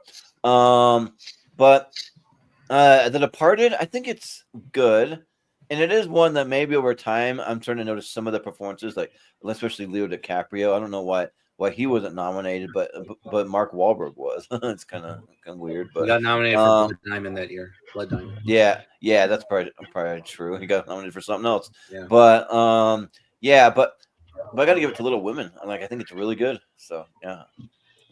But JPO. I feel like Little Women more than I thought I would. Yeah, it's a really good tale. It's the only Little Women I personally have seen. But now The Departed's great. It's one of my favorite movies of the decade. We just kind of let down. Where can I find that episode? Oh, thanks for asking. It's at the Pierce Go. It's the most recent episode of the Countdown where we talk about our favorite movies of that particular decade. And yeah, I love it. I think it's great. Really fun, intriguing. They're both on different sides. Him and Matt Damon, and Jack Nicholson's so good. And yeah, I love the pieces. Yeah, sounds good. Chad, what do you say? I'm glad I got to go last on this one. I don't have a ton of great things to say about either. On paper, I should love The Departed a lot more than I do, but there's certain things in it that just annoy me. One day I'll probably watch it and like it more, but right now I just don't really like it all that much. And Little Women, I I don't really love like really any version of that story. Actually, this might be the only one I've seen. So I want to watch like other ones and kind of compare, but I like other Greta Gerwig movies more. But I do think this one is a little bit more enjoyable for me. I'll go Little Women. Little Women, okay. Close I one think here. you might take that 94 version. 94. Yeah. Probably. Yeah. It's Christmas. Who Framed Roger Rabbit and Taxi Driver? Well, we are both on that side. Yeah. All right. Me first. Yeah. No. I mean, Taxi Driver is Taxi Driver. One of the great Scorsese movies again. One of the great performances. One that you can really sit down and analyze. But man, yeah, Roger Rabbit's like another top 20 movies of all time that I just can watch over and over again. It's another one I think for some reason, some kind of shows or something, I watched it like 3 times in 1 month at one point. And again, but I don't care. I think it's great, and I love that. Gene Siskel called it one of the top 10 of the 80s, period, which I thought was great. He loved that. Oh, movie. really? Oh, yeah. If you go back and watch their top, they did a show where they each did, him and Ebert, their top 10 films of the whole 80s decade. He had it in his top 10, which was like, that's awesome. Yeah, he watched it like 5 times in the theater or something like that. Just kept going back to it. I adore it. So I'll go Roger Rabbit. Yeah. Man, I miss Bob Hoskins. Like he was a phenomenal actor, but which has appeared a couple of times in this series, I think. But don't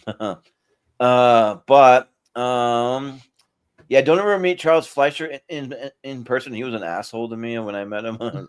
Like he's just really like a curmudgeon guy. I met him once too, and like I had him sign like my old VHS copy of Roger Rabbit, which I still have, and yeah, he was just kind of like meh on the whole thing. Like he was like disappointed that that's the only thing he's known for. I'm like, bro, this is a fucking great movie. Like, what are you talking right. About? But also he was like disappointed that or like upset that like Roger Rabbit doesn't get more praise. It's one of the greatest animated movies that should be heralded above all the rest. And like it kind of is sometimes. I'm like, I don't know, but like nobody was going up to his line, so he might have been a little pissed about that too. But the movie's great. I mean, Jessica Rabbit too, like one of the other great animated characters of all time too. Taxi Driver, it's just an all-timer. Like Travis Bickle and like his descent into madness and just like where that story goes and like just like the old kind of grimy, gritty New York City. Like that is one thing. Like I'm always not like huge on the 70s. I like 70s movies, but like when they really show like the gritty, grimy New York City, I really like that stuff. So I'll go Taxi Driver. But GPU. I'm leaning towards Roger Rabbit. Yeah, I just love that world building here. One of those ones like you kind of hope or wish there was a sequel, and part of me was like, oh, I'm glad that the first one has never been touched on a different way. So, but no, Roger Rabbit I think is great and good rewatch as Pat said. So yeah, let's go. I'll go Roger Rabbit. Chad. These are 2 phenomenal movies. I love both of them. I think we have probably a little bit too many Travis Bickles today. But that being said, I think it's they're very different movies, but also kind of similar. They're both kind of like grimy and stuff in a way. Yeah. And Roger Rabbit is a noir film. But I have so much more nostalgia for Roger Rabbit, of course. I wasn't watching Taxi Driver as a child. I would hope not.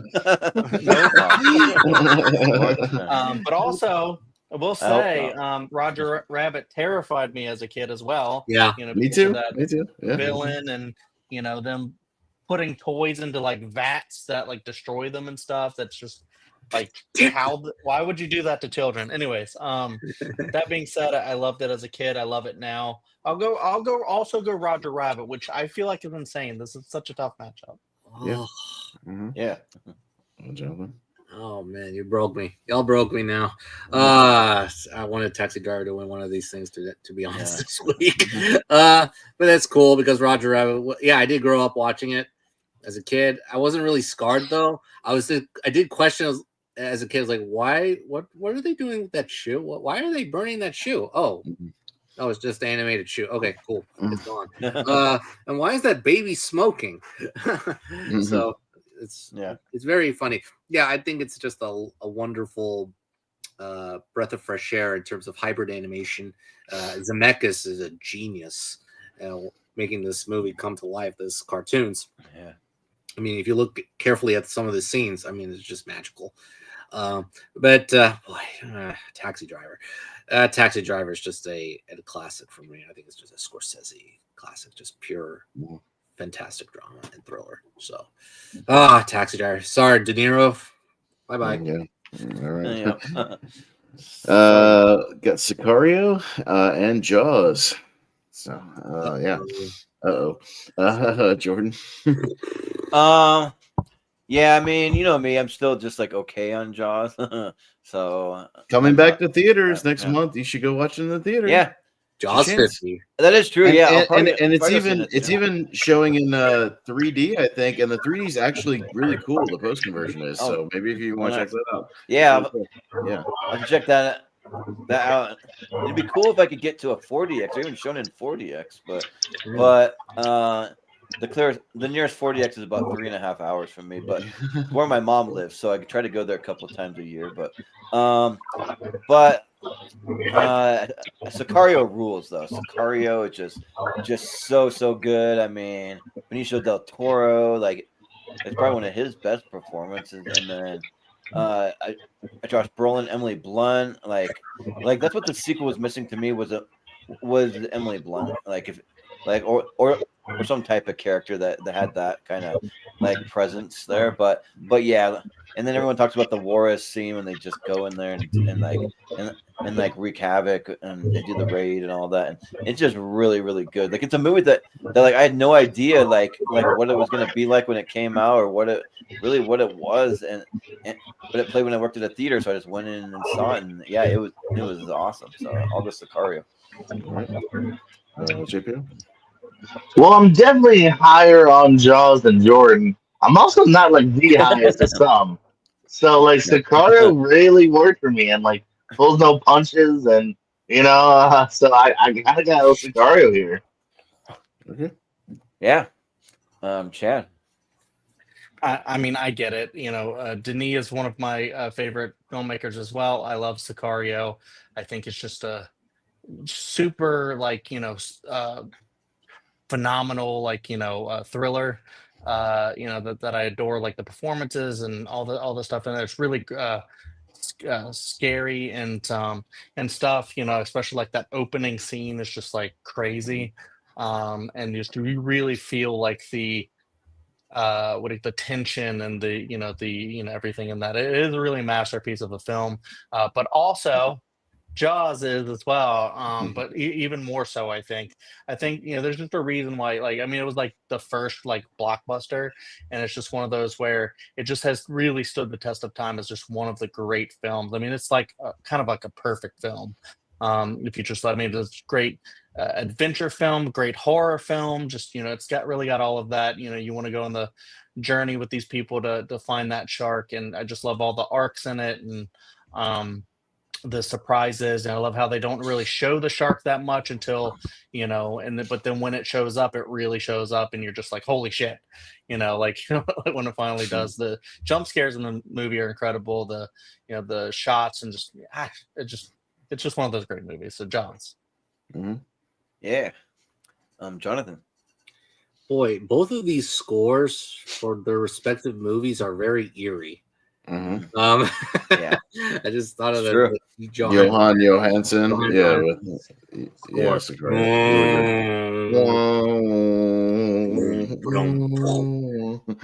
Mm-hmm. Just actually I could associate with some of these matchups tonight. But anyway, Sicario, yeah, I think it's just an excellent movie. One great crime thriller that really speaks to what society is going through, especially with immigration and drugs. I think it's just a superb film, a great Denis film. Jaws is a great Spielberg film as well. They're both turning, Jaws is turning 50 and Sicario is turning 10. Wow, time flies. Jaws is an exceptional film. I think it's a perfect action adventure film. Sicario is a perfect crime thriller too. Oh, it's up to you, Austin. Jaws. Oh, don't do that to me. Oh man, yeah, because I mean, Jaws is like a top tenner of all time, and yeah, I we're gonna, me and my girl are gonna go watch, the anniversary release because of course we are. Why wouldn't you? In the theater, any chance I get to watch it in the theater, it's great. It's a great day. But Sicario is also like one of my favorite movies of all time. That movie just knocked my socks off when I saw it, and I've gone back and watched it so many times. I've recommended it to other people. Yeah, that entering of Juarez like sequence is one of my favorite sequences in film history. Period. I think it's beautifully done, and really tense. Just because we see it all the time and we don't see Sicario enough, I'm gonna go Sicario. Let's freshen it up All a little right. bit. Why not? Awesome. Hey. All right. For Jordan. There you go. Yeah, sure. So Sounds why good. not? Yeah. Jaws has been on there a million times. It'll be on here another million times. It'll be fine. Yeah. So we've done it enough. But yeah, we don't see Sicario as much. I think it's great. The Battle of the Japanese posters. I got Dog Day Afternoon and The Great Escape. Oh no! So No! mhm. No! No. JPO, what you got? Looking for that Great Escape. I'm gonna go Dog Day Afternoon. Dog Day Afternoon, all right. Chad, if you're there, Dog Day Afternoon and The Great Escape. That's what we got here. Yeah, I actually like both of these movies a lot. It is a little tough. I am also going to go Dog Day Afternoon though. I don't know. There's something about like the heist gone wrong, but I love like Al Pacino's performance in it. I love how you get like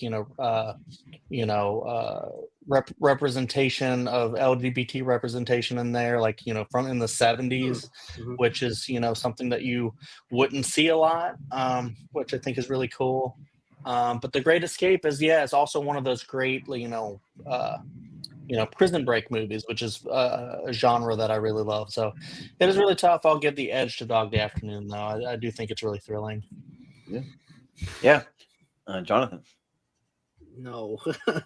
Dog Day Afternoon is an exceptional heist film. One of the very best of its subgenre. And The Great Escape is a great Steve McQueen. It's like a cool Steve McQueen. Once again, a cool Steve McQueen film. We talked about it at length on the Dad Movies tournament. A few Pacinos going through. Oh boy, and this is my only Steve McQueen. Okay, I won't mind either of them going through, but I'm gonna keep Steve McQueen alive here. The Great Escape. Okay. Yeah. These are both excellent. Yeah, because I mean, Great Escape is a classic dad movie. Really good stuff. Yeah, great ensemble. Dog Day Afternoon just doesn't come up here a lot, so I might actually give it to that because it's a great just kind of tense thriller and I mean the late great John Cazale who only made 5 movies and they're all he's really excellent. Good. Yeah, he's so good. Yeah, and he has great chemistry with Pacino. So just because it doesn't come up a lot, I'll put a shine on the Dog Day Afternoon. Why not? Which country do you want to go to? Wyoming. Wyoming. Wyoming. Yeah, no, that might even be the worst state to go to. I don't know. Never been there, but that's coming from someone who lives in Idaho. That could be a worse state. Yeah, I don't know. but yeah.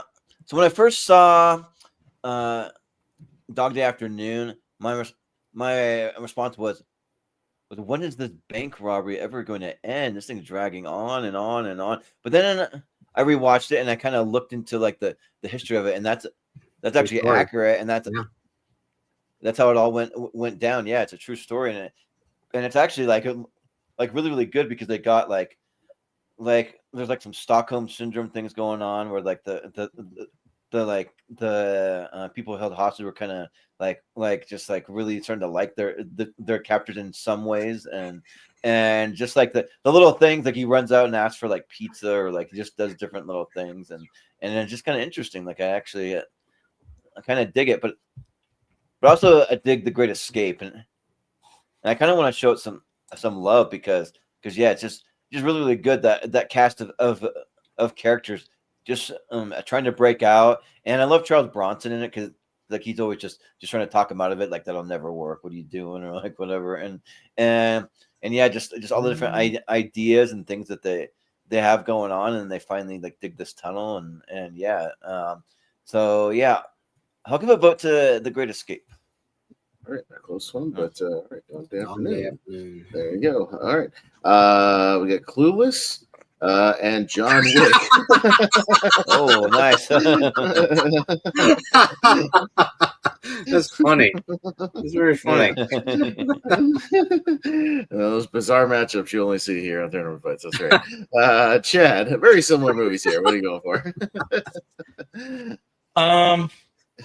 Shit, this is tough. I love Clueless. I think that's one of the great movies of the 90s. Shit, man. Yeah, that one rules. But I am a John Wick guy. I can't watch the dog part where the dog dies. I can't watch that part anymore, so I skip over it.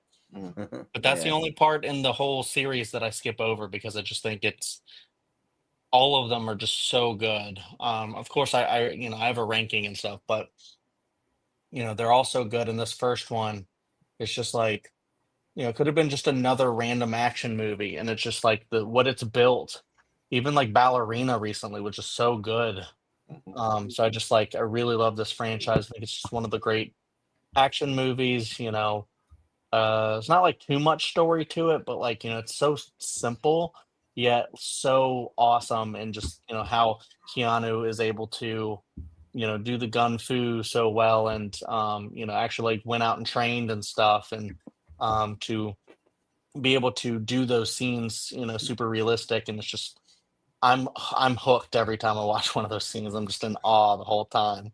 Like, holy shit, this is it's going down. And he's back. So yeah, John Wick.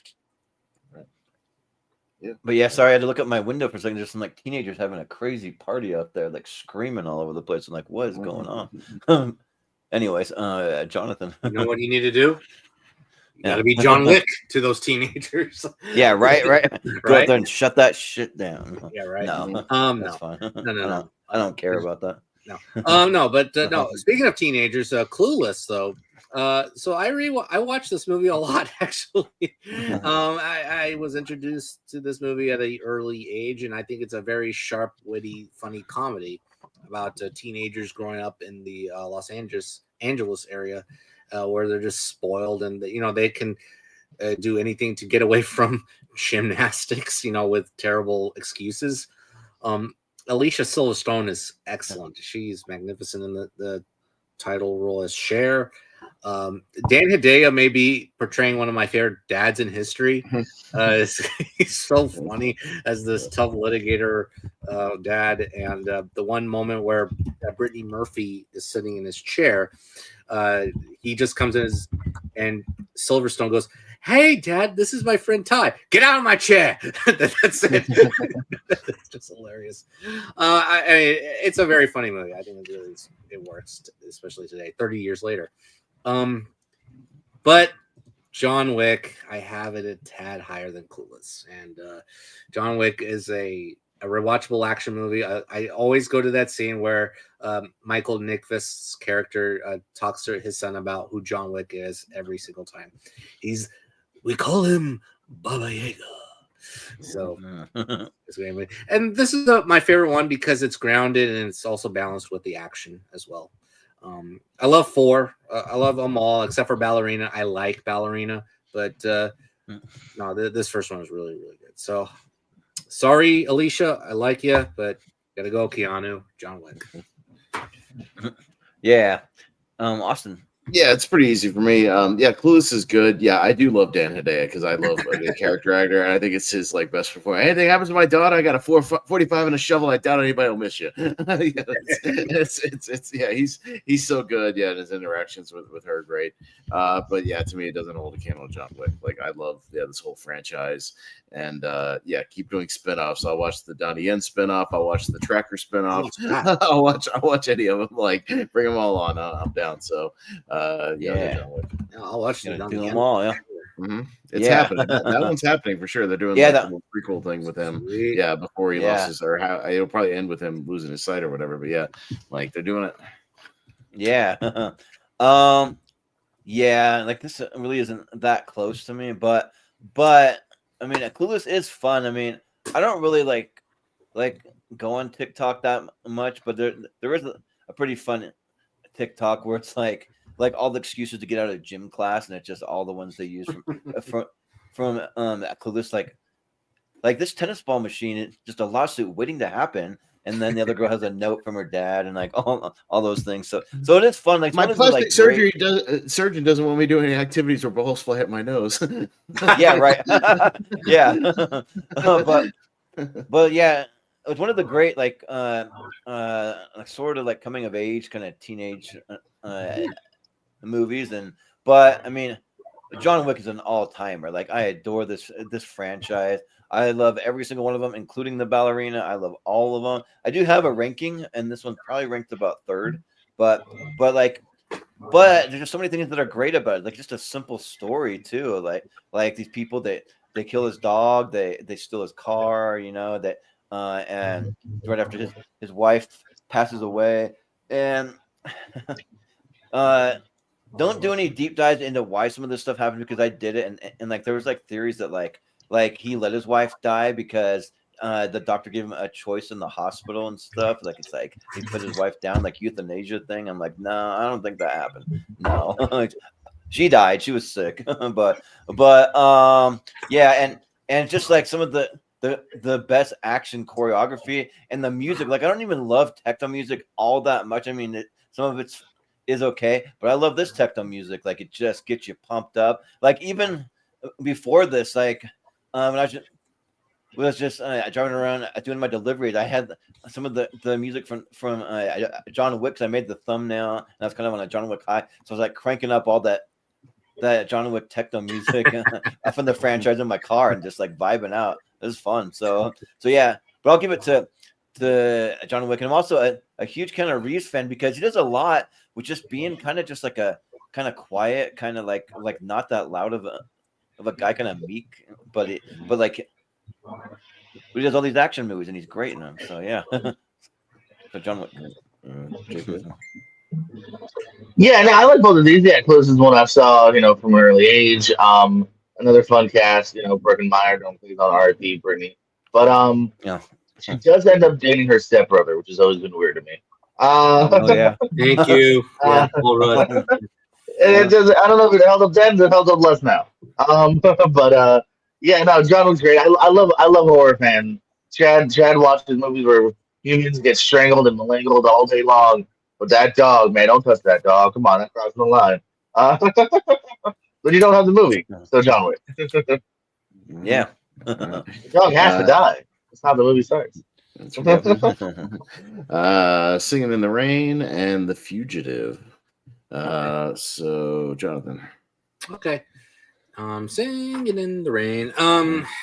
Yeah, I think this is my favorite musical of all time. I think it's just a rewatchable film that is just delightful, makes you smile. It's very impossible to dislike it.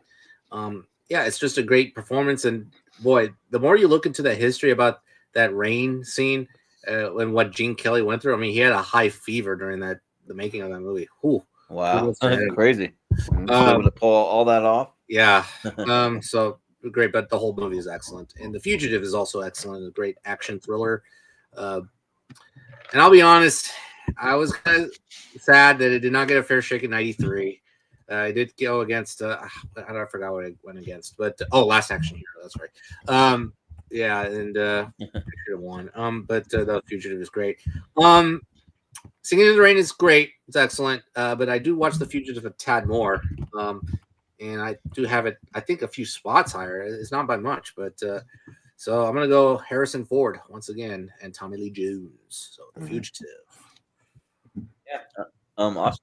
Yeah, no, I'll go The Fugitive. But Singing in the Rain is very good, and the 4K looks great too. That old Technicolor looks great on 4K. So I'm glad I bought that. And yeah, it's one of the musicals that I do like, because I think there's some very, very good music in there. I even argued for a song from us on Movie Battleground in the debates of like the greatest like music performance of all time with the Make 'Em Laugh sequence, because my God, is that a hell of a performance while he's singing it? Jesus. Yeah, the dude had to go to the hospital for like a week of exhaustion after he filmed that a couple of times. So, which I get it. But I'll go to The Fugitive here. And I just sent Jordan, by the way, like a 20-minute techno mix from the John Wick movies. That's pretty fucking cool. Nice. It's like 20 minutes of check like that out. a mix of like 6 or 7 of the different songs from the different movies, like all mixed together, like a DJ mix. So it's pretty cool. Yeah, you'll have to check that out. Sweet. Yeah. I do love like remix stuff, and I do love some techno. Just depends, but yeah, I'll have to check it out. But yeah, this one's really tough because these are both movies that like on paper, I don't know if I would be like that excited for them, but I've seen them both and they're both amazing. Yeah, Singing in the Rain, some of like the best dance choreography like ever put to screen. It's just really, really good. And then doing it when it's wet and like it's just pouring rain and that. Yeah, but in The Fugitive, like part of me just kind of feels like it has no right to be as good as it is, but because like it almost like seems a little generic when I think about it, but it's great and yeah, like Find My Wife and like the like just the like what Harrison Ford kind of like the journey that he goes on, like he just like I did not kill her, but yeah, so I'll probably give the edge to The Fugitive this time. But if you ask me another day, I could flip flop, but I'll go The Fugitive. One of my favorite SNL openings that I believe is hard to find out was of Joseph Gordon-Levitt doing the Make 'Em Laugh. He did a really good. Oh yeah, I remember seeing that live, and I watched it a bunch of times. He's great. Yeah. No, I think it's hard to find on YouTube unless they finally let it happen. Even JD at one point was like, "Yeah, I can't find it." Probably because of the copyrighted music. Sometimes they don't put the ones up where they're doing copyrighted music. Yeah, exactly. Yeah, they didn't think about that ahead of time with YouTube back in the day. Yeah, right. But it's not. Besides that scene, there's not much I would go back to personally a lot. Fugitive, yeah, it's really good. Something I probably saw about 5 or 6 years ago, and no, it still works out. So a fun thrill ride. They remade it for fuck was it? Quibi, I believe. So yeah, we'll go Fugitive. Yeah, that's it. Wow, yeah. I would have gone the different way. I would have gone Singing in the Rain. I'll champion that one, I guess. I think The Fugitive is really good. I do like thrillers. I just haven't really like been on the love train of that one, but I'm excited to revisit it again someday. But yeah, Singing in the Rain. I mean, even when you look at like Austin likes it, he doesn't like musicals. I think that's a testament to how great Singing in the Rain actually is. It's just like like you said, it does have so many great songs, but not just that. It's the performances are fantastic. I think it's Gene Kelly at his best. Just like I don't know, just on firing on all cylinders. I think the story is great, even when it just takes a little bit of a break and just does like a 30-minute or it might be just like 15-20-minute sequence of just dancing. It's great, and even then just showing kind of like the concept of going from silent films to talkies, and just like the comedy that would like kind of go into that process as well, and stuff. So I think it's really phenomenal. So I would have gone Singing in the Rain. Well, fair enough. Yeah. All right. 2001: A Space Odyssey and Memories of Murder. That's up next. So yeah, it's on me. I finally did get around to Memories of Murder. I was telling Caro, I've had that Criterion sitting over there for a while. And yeah, it was very good. Very well shot. I was surprised at the kind of dark humor in the first act. It's a little more humorous than you might think, given the subject matter, with like some of the bumbling, police procedural stuff, like the sequence where they're trying to like secure the crime scene and there's people driving tractors through it, and like just all the people falling down the hill. Like it's a little more funny than you might think, in the first act. But it's a interesting portrayal of how sometimes shit happens in the world and it just doesn't always go the way you want it to go, and justice doesn't always get served. It's very kind of realistic in real life. So it was very good. But I mean, even then, you're going up against 2001, which I think is one of the great sci-fi films of all time. Period. So, it's gonna be hard to do that, and it's just masterful Kubrick. I still gotta go 2001, but I was glad I watched Memories of Murder. Yeah. So, I mean, over the past few years, I've been really falling in love with Asian cinema and like TV, all that stuff, and yeah, Memories of a Murder is great. Like it's just so good, and there's so many like even little subtle things. They're just like walking through the police station in the offices, and they're on their lunch break, and they're just like having these little mundane conversations. But it's just so interesting. Like even like the little things, you're just like wrapping like all the little details, everything, and all the little clues that they're looking for, and like everything is just so good to where like I'm just locked in. I'm just like I got to pay attention to all this stuff because not only I mean one you're reading subtitles, but two just like to like not miss anything because all those little details are what makes it great. It's just so good. And 2001 is an all timer. It's really really good. I mean Howell 9000. I mean yeah, like his relationship with Dave is a very tumultuous one, but I think I'll give some love to Memories of a Murder because I think that's really good. So yeah, I'll vote there. But GPO. Yeah, 2001. Haven't seen the other ones, and the other ones are not good sci-fi ones, so we'll go there. Yeah. Chad, what do you say? Yeah, I'm in the same boat as Austin used to be in, where I have the Criterion, but just haven't seen it yet. Memories of Murder. I bought all these. I blind bought all these like Criterions whenever they go on sale. Like I bought stuff I mean to get to when they're half off, and then like I just got to find a reason to like work them in. Eventually. Same. But yeah, I'm also on the same page where it's like it's going to be hard to beat 2001 because I also think that is a freaking phenomenal movie. I got to see it in the theater when they re-released that, and that was like incredible.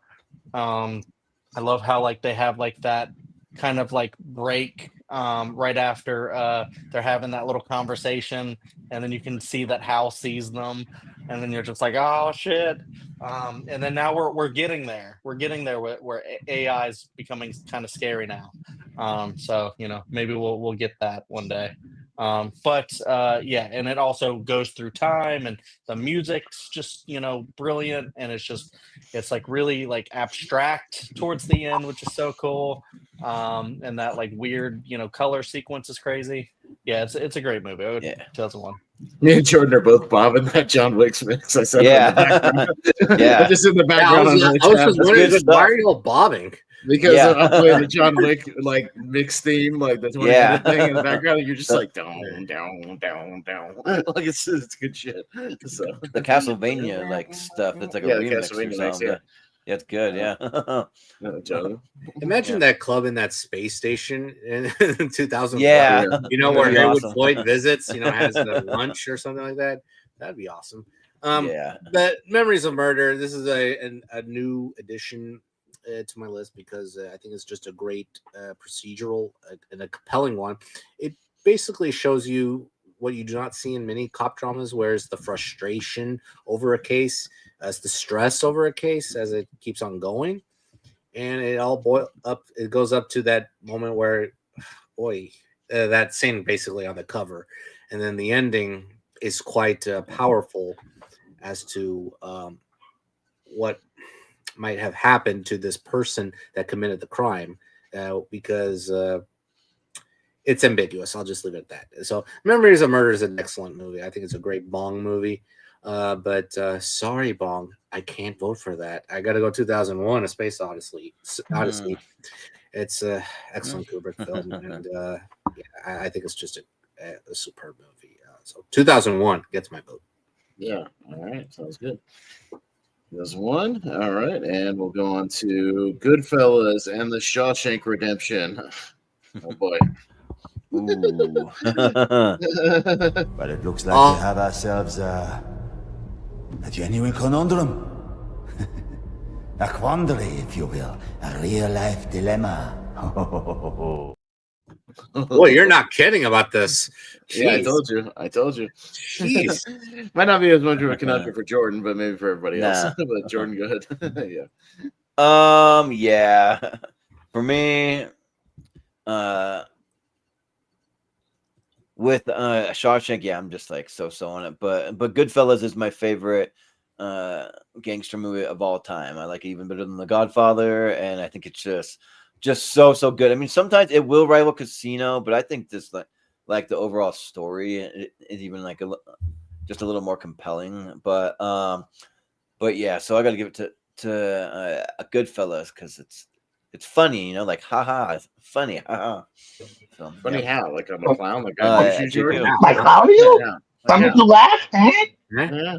What the fuck is so funny about us, Jordan? Huh? Yeah. JPO? Oh, stab with a fucking pen real quick.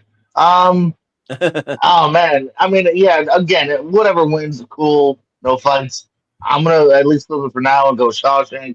I feel like I was relatively late to the party. I only saw about 5-6 years ago, and I still think it lived up to the hype here. Again, maybe just because it has more of a beautiful, uplifting ending. So I'm a little bit of a schmaltzy guy. I'll go Shawshank. I loved it. Loved it right now. Mm-hmm. Think of how much sewage he had to crawl through, but it's for his freedom. So 500 yards. Piss shit. Yeah. Yeah, I do think these are two great movies, but it's not close for me. I'm on the other end where The Shawshank Redemption is one of my all-time favorite movies. I do really like Goodfellas a lot, but Shawshank is it just hits on a totally different level for me, where it's just like just one of the most like inspiring movies of all time. Like I just get so just inspired, like in my soul with this movie. Get busy living or get busy dying. Just a brilliant quote. I just think like the story, the screenplay is just masterful. The performances, the score, just the way it's shot. I mean, Frank Darabont is just like it's like if Mike Flanagan didn't exist, I'd say Frank Darabont is hands down the best at adapting like Stephen King stuff, because I also love The Green Mile. But yeah, I think that The Shawshank probably, in my opinion, should have won Best Picture in '94. But yeah, Goodfellas is also great. I'll go Shawshank. Yeah, Jonathan. How dare you, Wheel? How dare you? We're talking top 20 here. Both of these. Shawshank, yeah, it's inspiring. It's rewatchable. So is Goodfellas. Not inspiring, but it is rewatchable.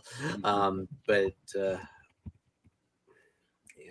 Goodfellas is higher on my list personally. So I got to go Goodfellas. And Scorsese is getting a little bit ousted here.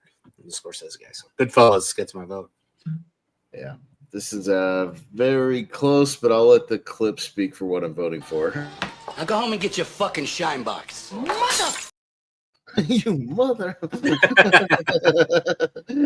Yeah, come on. Oh, you fucking feel yeah, right. Yeah. But so I didn't even realize Frank Darabont, he also directed The Mist. I didn't know that. I just like he's only directed a couple of movies and he hasn't directed any. Sci-fi matchup. Sci-fi match. We got Inception and Blade Runner 2049. So JPO, right down to you, sir. Oh, I enjoyed the follow-up to Blade Runner. I really did. On the word of time, it's like I don't know, so many years later, but gives you hope for things like Happy Gilmore too. Am I right, everybody? Yeah, Inception. I'll go with that. I really dug that another Nolan film that I think actually really hit it hard, and another great ensemble. Talked about Joseph Gordon-Levitt earlier, so I'll give it to that. Yeah, Chad.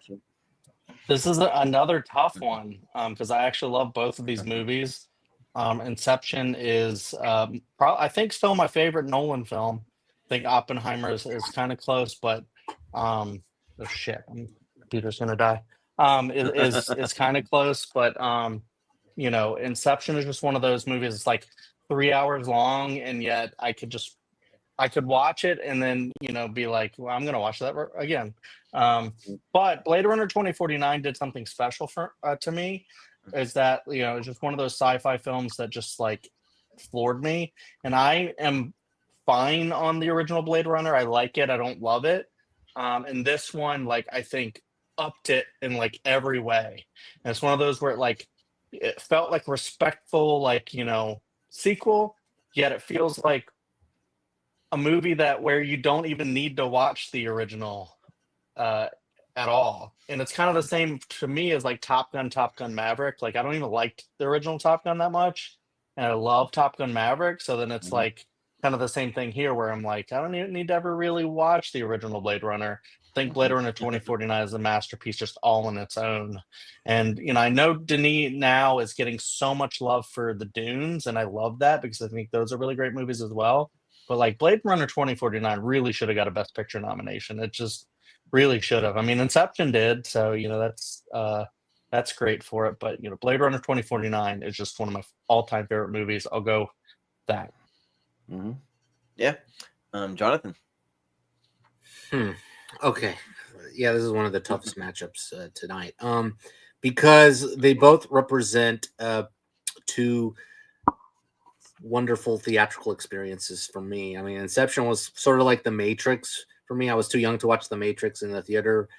Inception was that one that basically opened my eyes through different possibilities of filmmaking, and also the different outlooks of dreams. Another outlook of dreams. So yeah, Inception is extraordinary. It's excellent. Blade Runner 2049. I think it's excellent as well because it expands the lore tremendously well. From the first movie, and it's wonderful. It's sad. It's has a very good romance in the middle between Gosling and De Armas, and Harrison Ford has a great performance in here.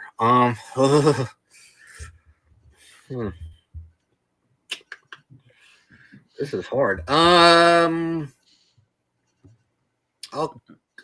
go. Yeah. This matchup so much. I'll go. Which is the better Hans Zimmer score? You know what? I'll go Inception. Yeah, it's not like super hard for me, but I am similar to Chad in that like I don't even like the original Blade Runner, but I like 2049. And I'm the same as him with Top Gun Maverick too. Like I think Top Gun's okay, but I love Maverick. Like it's kind of a similar situation.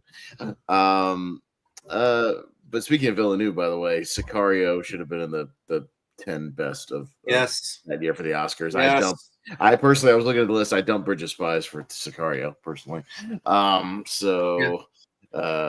Easily, but I'll go Inception here. Jordan. So this is kind of interesting for me because, I mean, the charm and like what I loved about Inception is like trying to figure it all out and like piece it all together because it's like this like total mind bender. Like so I was with my ex-fiance at the time, and she had no idea. I just sit there the whole car ride home and try to explain this thing to her, and even I like kind of struggled, but I pretty much got it. But over time though, like it doesn't quite hold up to me for me personally, just because like you've already figured out like most of everything, so there's not much more.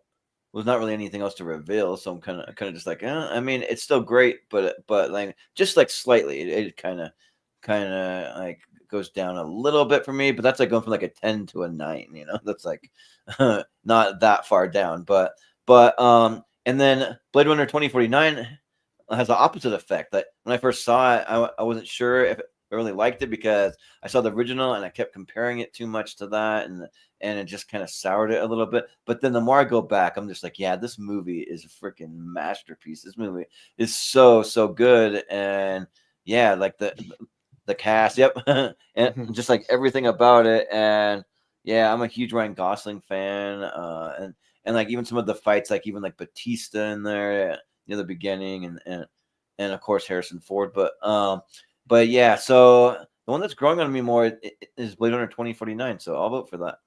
All right, close one. That's Inception. A couple more matchups. We're almost done on this side. Got Coming to America and Roman Holiday. So yeah, romantic comedy matchup. Yeah, yeah, kind of. Chad. Two romances, but totally different. This is interesting. Yeah. Yeah, I like Coming to America. I think it's a good comedy. I'm not in love with it. I don't like go back to it often. Roman Holiday I only saw once, but I really did like it. I like the performances in that and the story.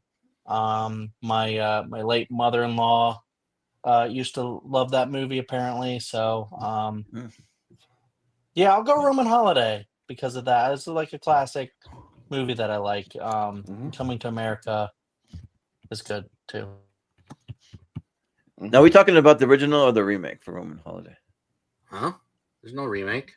There's no remake. Oh, there's not? Oh, no, I'm thinking of Sabrina. Never mind. Sorry. Yeah, Sabrina. No, it's Sorry, just Roman Holiday. getting- Roman Holiday is I'm getting Roman my Holiday. my wires crossed. I've never seen Roman Holiday, so okay. Yeah. Anyways, John. Yeah, they're both great. Roman Holiday is just a wonderful romantic comedy about just a princess just escaping her duties for a day. That's all with Gregory Peck, and it's just lovely. It's a lovely William Wyler movie, but unfortunately, it's going against Coming to America. This is a comedy I rewatch a lot, and I laugh a lot. And just Eddie Murphy, just at probably his best in this movie, playing the prince, and also a multitude of characters in New York. Yeah, he's great. Arsenio, James Earl Jones, yeah, they're all great. So I'm gonna go Coming to America here. yeah, Austin. Yeah, I might go Coming to America just because I've seen Roman Holiday once. It was like 15 years ago. I actually saw it as part of a classic cinema series at my Cinemark, and it was very pleasant. Good kind of like a rom-com hangout sort of movie. But Coming to America, I rewatched it not long ago, and it was a great rewatch. Yeah, I like the positivity of the movie. So happy to be doing the most mundane things. It's just great, just like, oh yes, I'll mop the floor. Yes, I'll do this. Yes, I'll. He's just so happy. It's it's such a positive, kind of fish out of water thing. So, and I think it's really pleasant. So yeah, I'll go Coming to America. But yeah, the royal penis is clean, Your Highness. Just some of the most random things that for a king to be doing, but then he becomes the fish out of water, and yeah, it just gets fun though, and yeah, I think that him and Arsenio Hall, they have good chemistry, and just seeing some of the people that pop up like James Earl Jones or even Louis Anderson, and yeah, it's really good. Too bad the sequel wasn't great, but but and I haven't seen Roman Holiday, obviously, but I'll give it to Coming to America. Yeah, I gotta give it an Eddie Murphy classic here. I'm sure that Pete Davidson movie's gonna join his classics anytime now that drops on Prime. But when it probably disappoints us, we'll still think fondly. There's reasons why we keep going back to Eddie Murphy. It's movies like this, Trading Places, etc. Beverly Hills Cop. There we go. We'll watch your new shit because your old shit was so good. Yeah. Yeah. Every now and then he shines. You think he's gonna bring this comeback with Dolomite and stuff, and you're like, oh man, he's back, and then he makes a really crummy movie, and you're like, okay, well maybe not. Never forget, he followed Dreamgirls with Norbit. Norbit, yeah, that's what I mean. For that too. What was the name of that movie with Jonah Hill? You People. Yeah, that was such a disappointment. And sadly, it's probably one of his better in the decade because there's the tree one and Meet Dave. There's worse ones than that. You know what's the best thing he's done this decade so far? Was when he came back and hosted SNL. That episode was awesome. Yeah, okay. It was great. Great episode. Okay. Yeah, and it was just God damn, this is Eddie. You know what I mean? He was great. That's the but Eddie. Yeah. To Live and Die in LA and Do the Right Thing. Motherfucker. Oh. Yeah. Jonathan's just fuck your life. Bing bong. This is go ahead, Jonathan. This is ridiculous. Okay, because Do the Right Thing is perfect, but after another rewatch of To Live and Die in LA, I think I can call it perfect.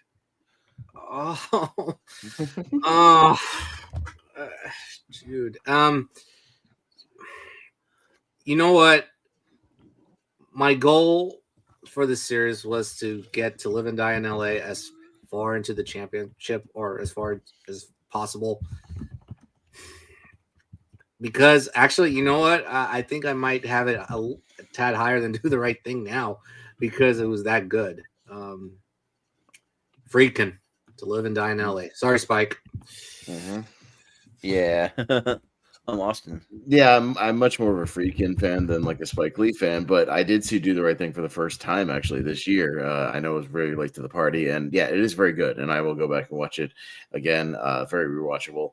But yeah, To Live and Die in LA was one of my great first time watches of the last probably 5 years. Like, it's awesome. Yeah, I bought that 4K, blind bought it. I'm glad it's becoming more available now because I think it's actually streaming now, which it wasn't even streaming. Yeah, that's what I mean. Like about a year ago, wasn't even, you couldn't even rent it. Like, it just wasn't even available. And I think the 4K helped kind of get it out there. And yeah, now it's at least on Tubi so people can watch it. Yeah, especially since Freakin' passed away. So yeah, if you haven't seen it, it's great. A phenomenal car chase that doesn't get talked about, where he's just going backwards on the highway. Incredible stuff. So I'm gonna go to Live and Die in LA, and great Willem Dafoe, creepy stuff too. So I like it. Jordan. Yeah, so that's exactly what I was gonna mention. Was To Live and Die in LA. The car chase is just like one of the best I've almost ever seen. Man, like crazy.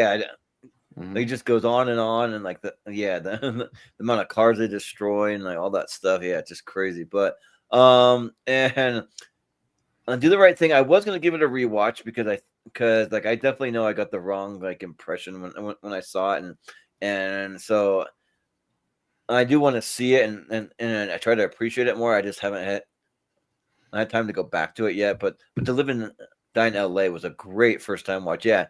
And Willem Dafoe, he's just like really creepy, and I mean, I don't know what William Peterson's up to now, but I don't feel like I've seen him in a lot of CSI or something. He did 30 years of CSI. He's retired on those residuals, brother. He don't need to do anything else. Yeah, right. You know how much CSI gets like rerun and streamed? Like you don't need to do anything. He's got residual deals for 30 years. It's good. That is true. Yeah. He didn't really do like a ton of like mainstream movies. He did movies, but they're not. He used to be in a lot of movies in the 80s and 90s, but once he got CSI, he was set for life. He's good. Yeah. So but I'll go with To Live and Die in LA. Yeah. JP? I just would love to Do the Right Thing. Really great. It's his debut, right? So yeah. It's one of his earlier movies. One of his earlier. I don't think it's his debut per se, but definitely his. Is there something before? She just gotta have it. I think that's his debut. Something like that. Yeah. I have to look it up. I'll look it up for you, but yeah. Yeah, I'll have to see. I know this is his big breakout. He got all the attention, obviously. Yeah, this is, I think, the one that's like, okay, shit, this guy is a guy. Yeah, no, he's. She's Gotta Have It was 86, and then Do the Right Thing is 89. She's Gotta Have It and School Days. Yeah, She's Gotta Have It. Yeah, I think I even knew. Yeah, School Days is early. Okay. Yeah, but not far off. Yeah, his first one's 86, this is 89, so this is very early still, for sure. Chad. It's cool to hear about a movie that a lot of people love. I don't think I've really ever heard of To Live and Die in LA, but now it's one I want to check out. But I do adore Do the Right Thing. I think it's one of those movies that, it's kind of a travesty that it didn't get a Best Picture nomination. Where Driving Miss Daisy's kind of a okay whatever movie, and it's one of those where it's like that really should have gotten a nomination. I mean, it's still relevant today with police shootings and stuff like that. Just so much in the news all the time. That was back in the late 80s, like right before I was born. So it's been an issue like my whole life basically. But I think it's a great Black filmmaker telling a great story and just in a really unique style too. And he's great in the movie. So I would have gone Do the Right Thing, but I'm looking forward to seeing the other movie. Yeah.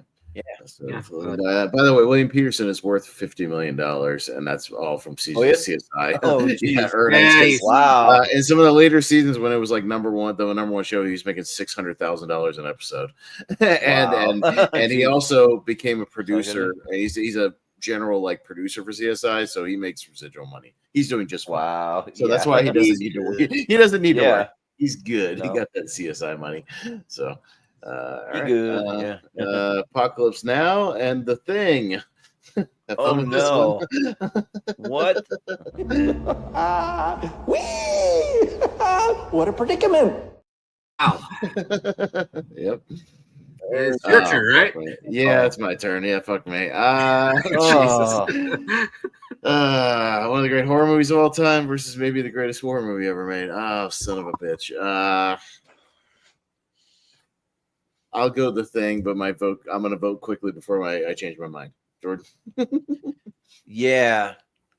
Pass. This is too hard. Yeah. Yeah. Not for the wrong reasons. Yeah, right. I don't want to vote on it. Because I can't make up my mind. It's almost like a coin flip because they're too good. But yeah, I saw a really great a cosplay someone had at a convention. It was just the poster for The Thing and just like the all the visuals like they were like dressed up as it. That was cool. But yeah, they're both gorgeous movies too. Oh man, and like practical and oh man.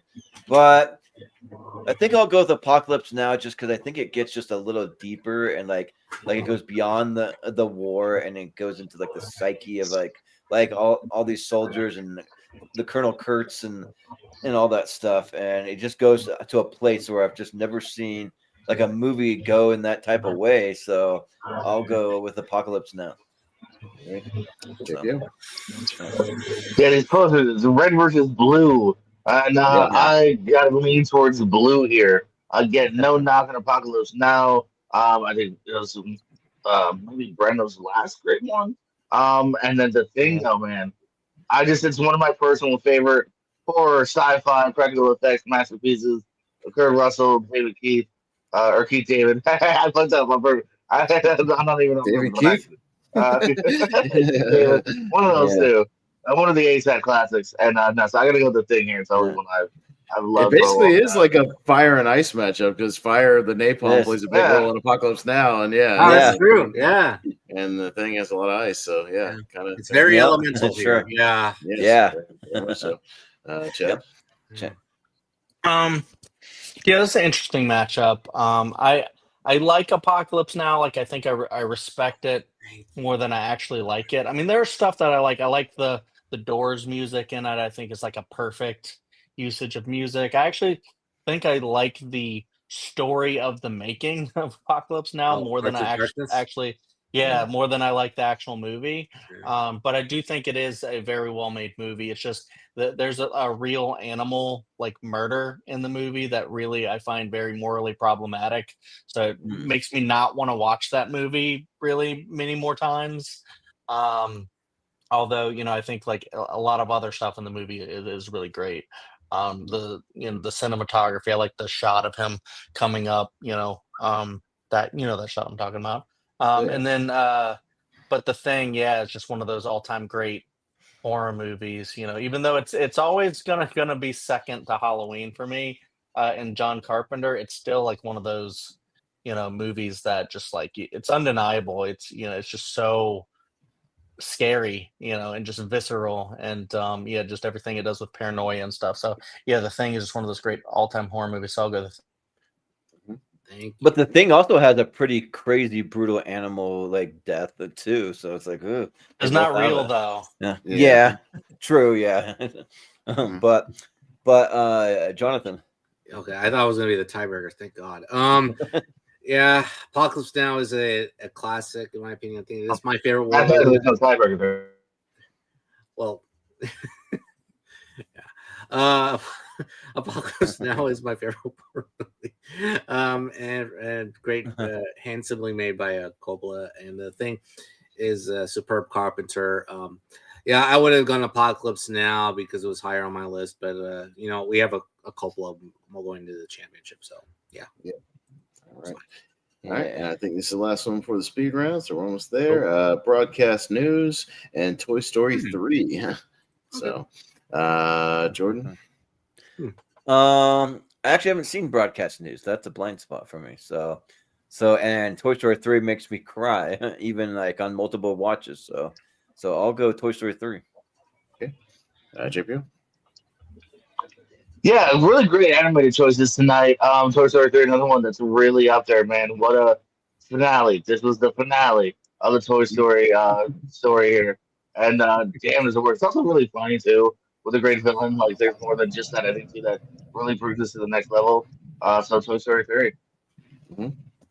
Yeah. Chad? I haven't seen broadcast news.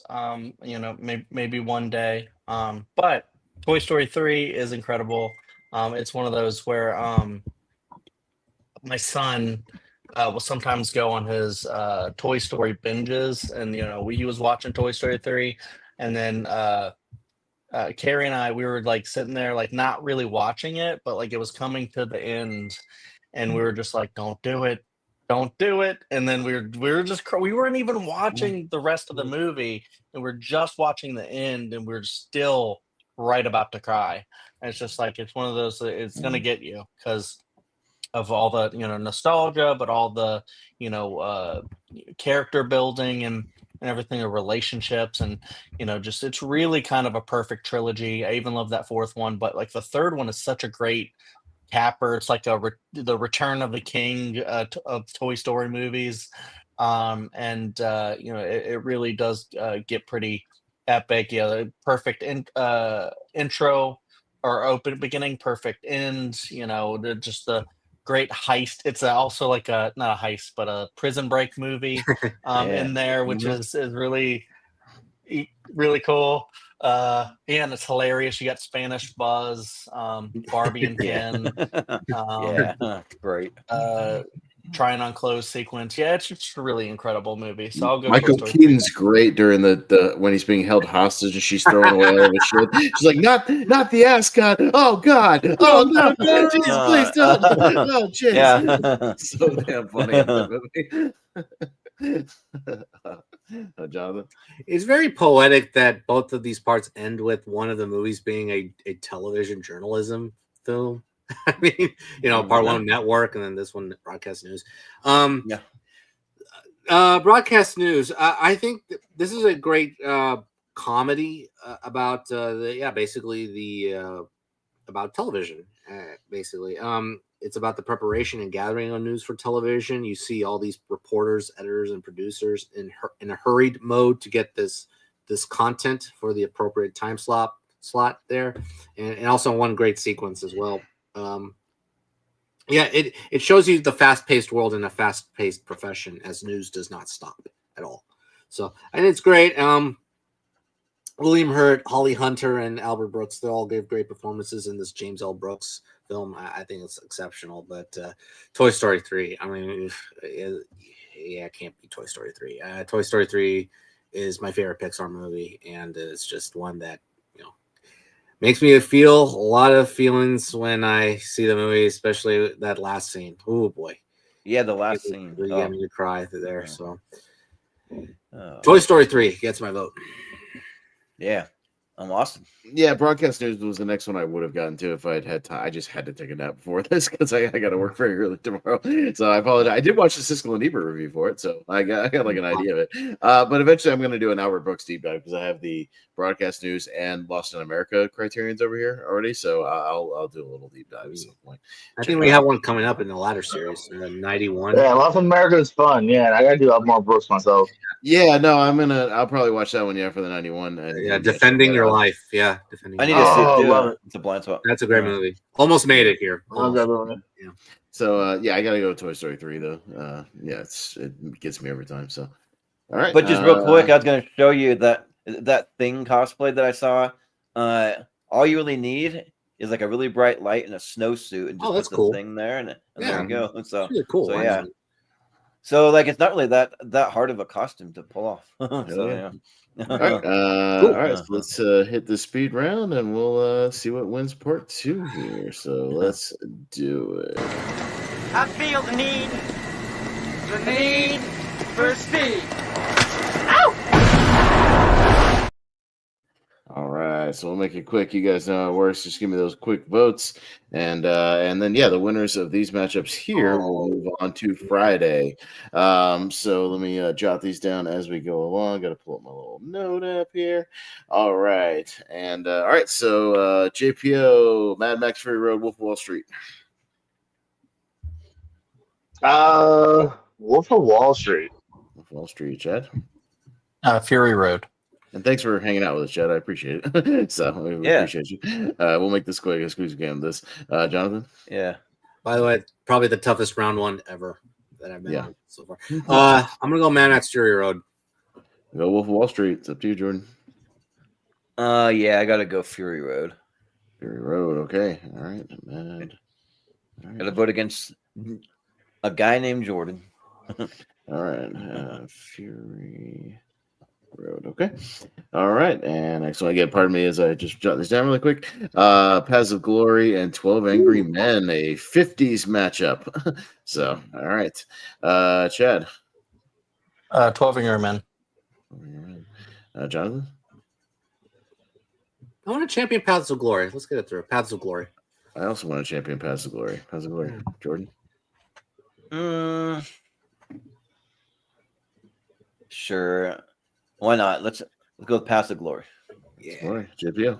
I don't know what 12 Angry Dudes.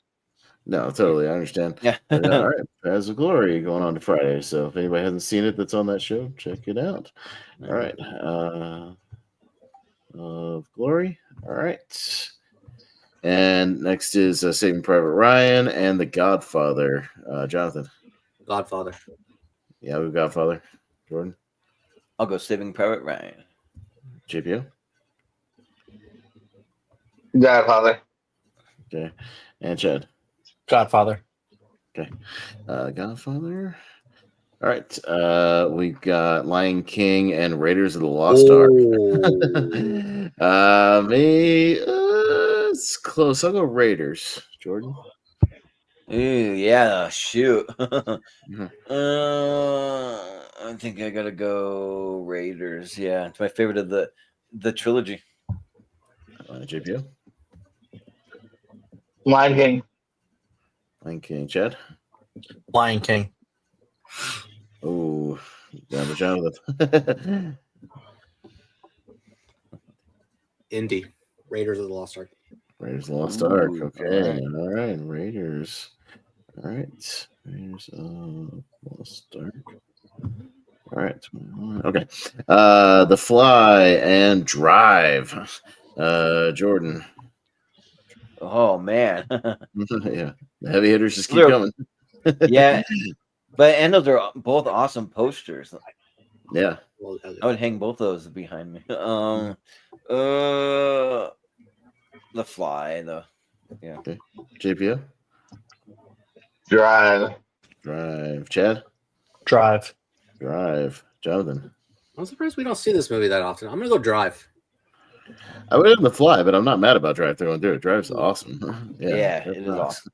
So Mulholland Drive and Drive in the championship. That's right. Yeah, 2 drives. Maybe they'll go up against each other when I put them through the randomizer. We'll see. All right. Speed and ET. JPO. E.T. ET. Chad. E.T. ET. Jonathan.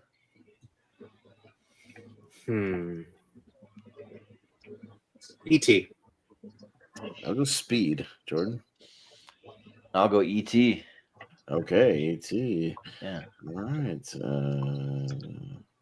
almost like a Close Encounters style poster for E.T. Yeah. All right.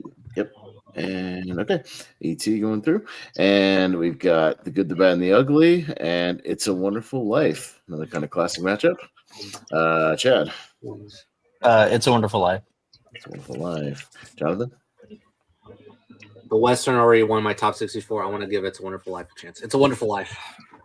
I'm still a Western guy, so I gotta go good and the ugly. Jordan. Oh, it's close. I'll go the good, the bad, and the ugly. Yeah. All right, Tom JPO. It's a wonderful life. It's a wonderful life. Okay. All right, wonderful life. Okay. That goes through. And then we will go Glorious Bastards and Almost Famous on this side. Yeah. Jonathan.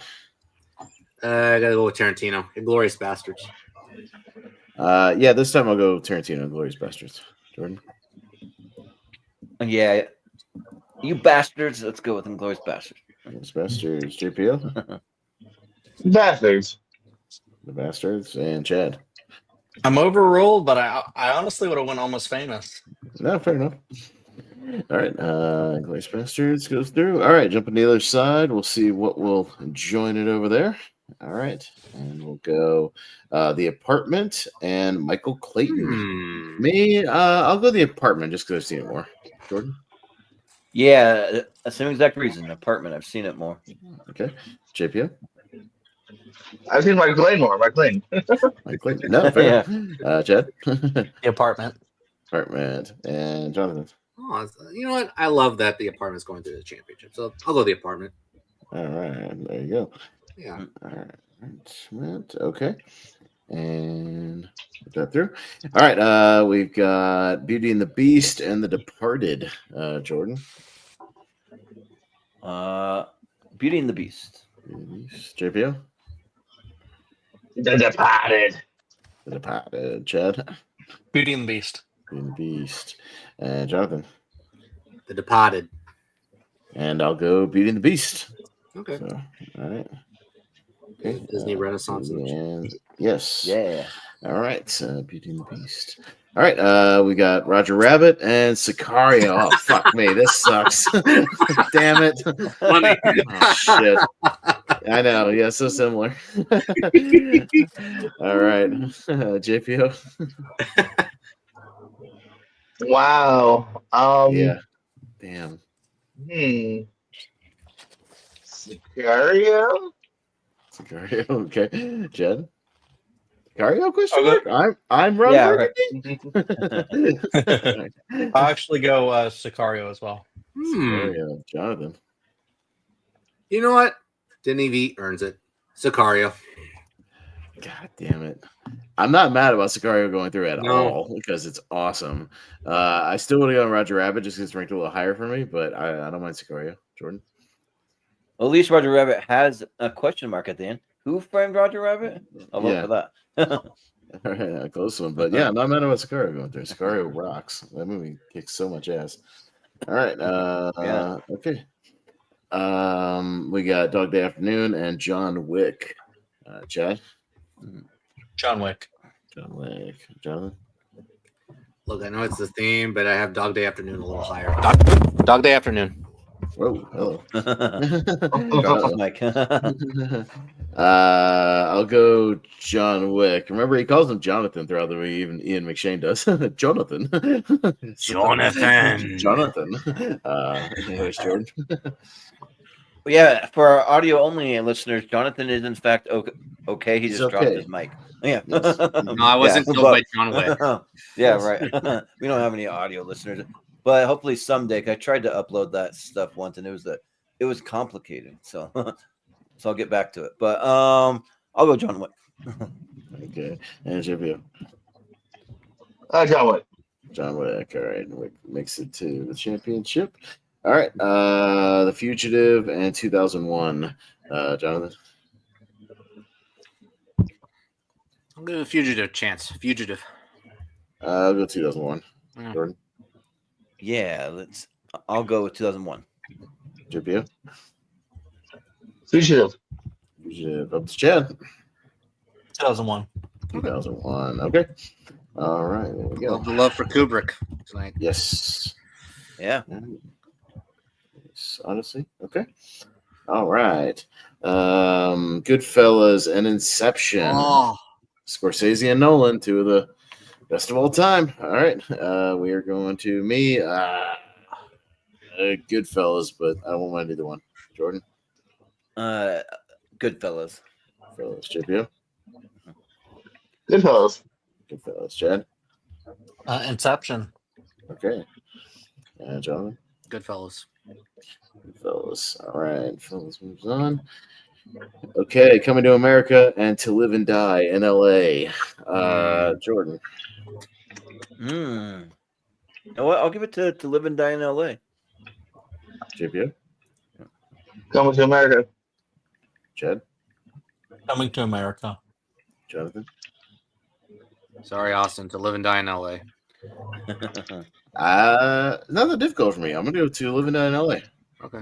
Yeah. So yeah. It's freaking love. All right. To Live and Die in LA. Okay. And our final one to see what goes to Friday. The Thing and Toy Story 3. Fun for the whole family. JPO. Oh man. I'll go with The Thing. The Thing. Chad. Toy Story 3. Those the first. Yeah.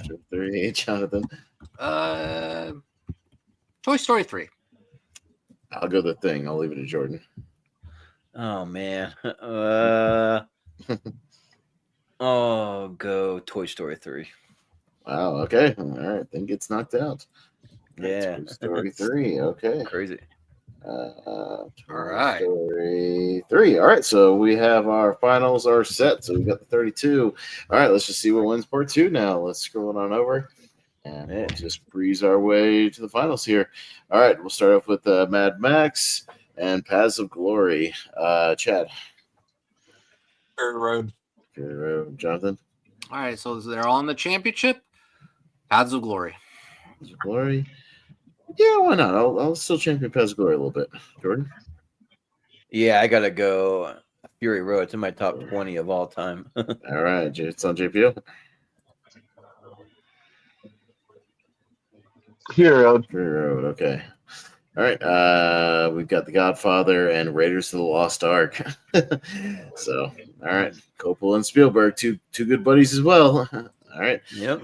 Jonathan? Godfather.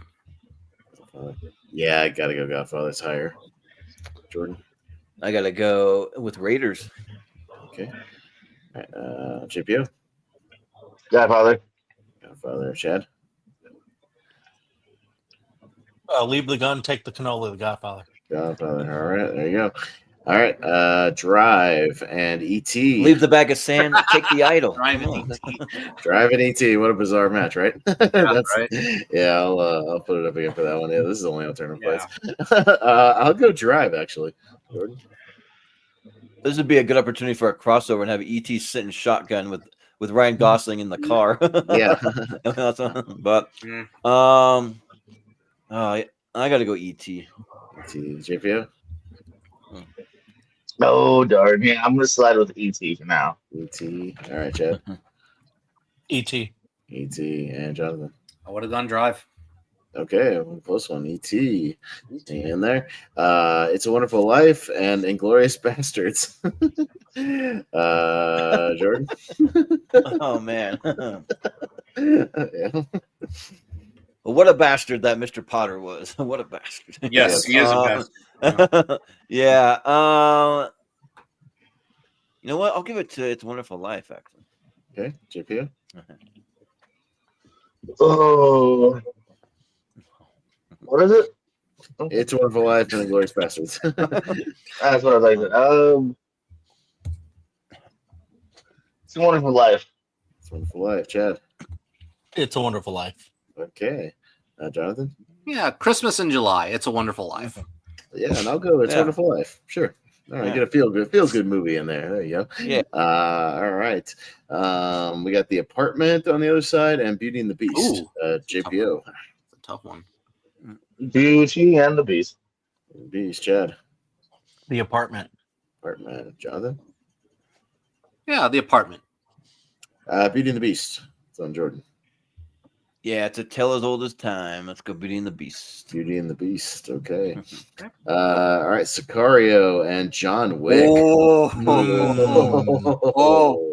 Shoot. Do we dare play that conundrum one? I've already played it tonight. It's just kind of a long Yeah, clip, sure. so I only play it once. But it is a conundrum, Chad. Yeah, it is. John Wick. John Wick. Jonathan? Vaya con Dios. Sicario. You know what I'd have higher on my personal things is Sicario. I'm gonna go Sicario. Jordan? It's John Wick all day, every day from me. So, all right, JP, it's on you. Sicario and John Wick. It's still John Wick most of the day, most of the week. Yeah. Okay. Yeah. All right, John Wick. All right, 2001 and Goodfellas. So Kubrick and Scorsese again, two of the greats of all time. So Jonathan, it's on you. Goodfellas. Good. 2001. Yeah, Winners. man, this is crazy. It's really tough. Goodfellas. Okay. JPO. Goodfellas. Goodfellas, Chad. Damn it. I wanted 2001. Yeah, I know. It won. It has won recently. It did one recently. Yeah, Thank finally God. won a bracket very recently. So it has won. It has got some love recently. Yeah, that's all right. To Live and Die in LA and Toy Story 3. I'll keep championing To Live and Die in LA, but I won't mind either one. Yeah, I think at this point I got to go Toy Story 3. It's just a heavy hitter for me. Gotcha. JVO? Toy Story 3. Toy Story 3, Chad? Toy Story 3. Okay. Well, end of the road. Oh, well. To Live and Die in LA. I know. I wonder if it'll ever get like the love, or if we need other people besides me and Jonathan to like champion it all the time. You know what I mean? It's on Friday. Let's see. Who is on Friday? Is that Malcolm group made yet? Yes, I know the group. Yeah. Did they make the group yet? Okay. I know the group. Are you sure? I don't see it. Oh no, it's on my personal list. Jordan, you gotta make that group after tonight, man. What are you doing? You're slacking. Make that group for Friday. I thought I made it. Okay, yeah, I'll have to make that. Sorry, You're slacking, brother. My bad. I need it. I make it so I can post the list in there. All right, all right. So scrolling on out. Oh boy, you got Mad Max Fury Road and The Godfather. All right, Jordan. Mad Max Fury Road. By a Fury Road, the whole length of it. Yeah. You're not gonna like what the family has to say to you, Jordan. I'm going Godfather. Yeah, right. Chad. Hold on one second, Jordan. I'm just gonna visit the bathroom. I'll go The Godfather, actually. Jonathan. One more round. The Godfather. Yeah, I gotta stick with Godfather still. All right, gotta keep it going. Well, who would win in a fight between Sonny Corleone and Morton Joe? Come on. Sonny Corleone, I think would fuck him up. or Vito. Yeah, Vito. Well, Vito doesn't do the dirty work. He sends Luca Brasi to beat the shit out of him. He sent his guy. He'll send Brasi over to fuck him up. Yeah, right. that's not even a thing. I think the Corleones would win. Yeah, I don't know. Against the Morton Joe, that one guy? No. Seriously? All right, JPO. It's a Wonderful Life in ET. Nice wholesome matchup here for once. Yes. There we go. Yeah, fuck yeah. It's a Wonderful Life. It's a Wonderful Life, Chad. E.T.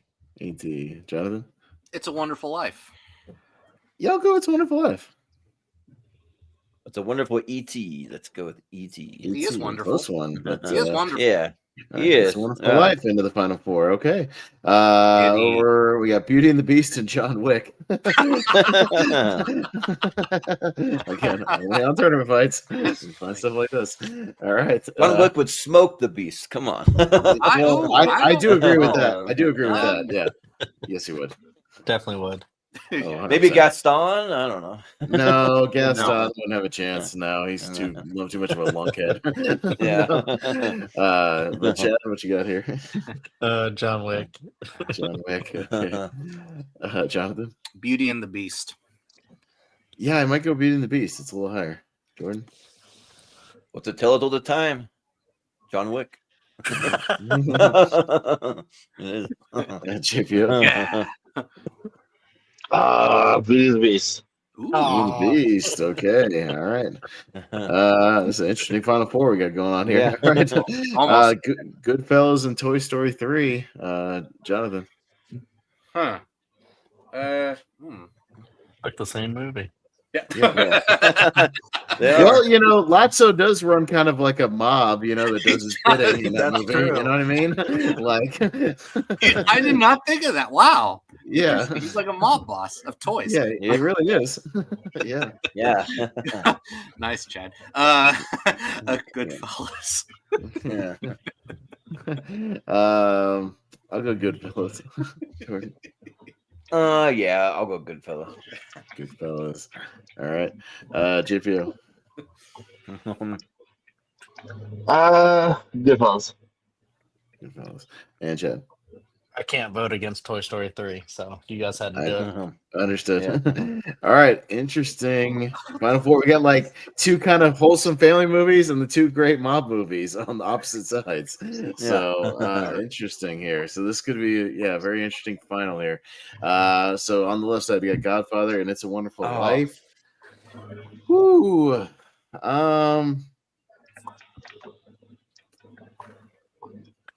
You know what? I'll keep things fresh here. I'll go It's a Wonderful Life. Jordan? I just want to see it happen in the mob movies. Let's go The Godfather. Wow, he's actually voting against his usual instinct. I think we've done it a few Yep. times. We may have done that once or twice here. Yeah, it's probably happened at some point. Yeah, it probably has. Yeah. JPO?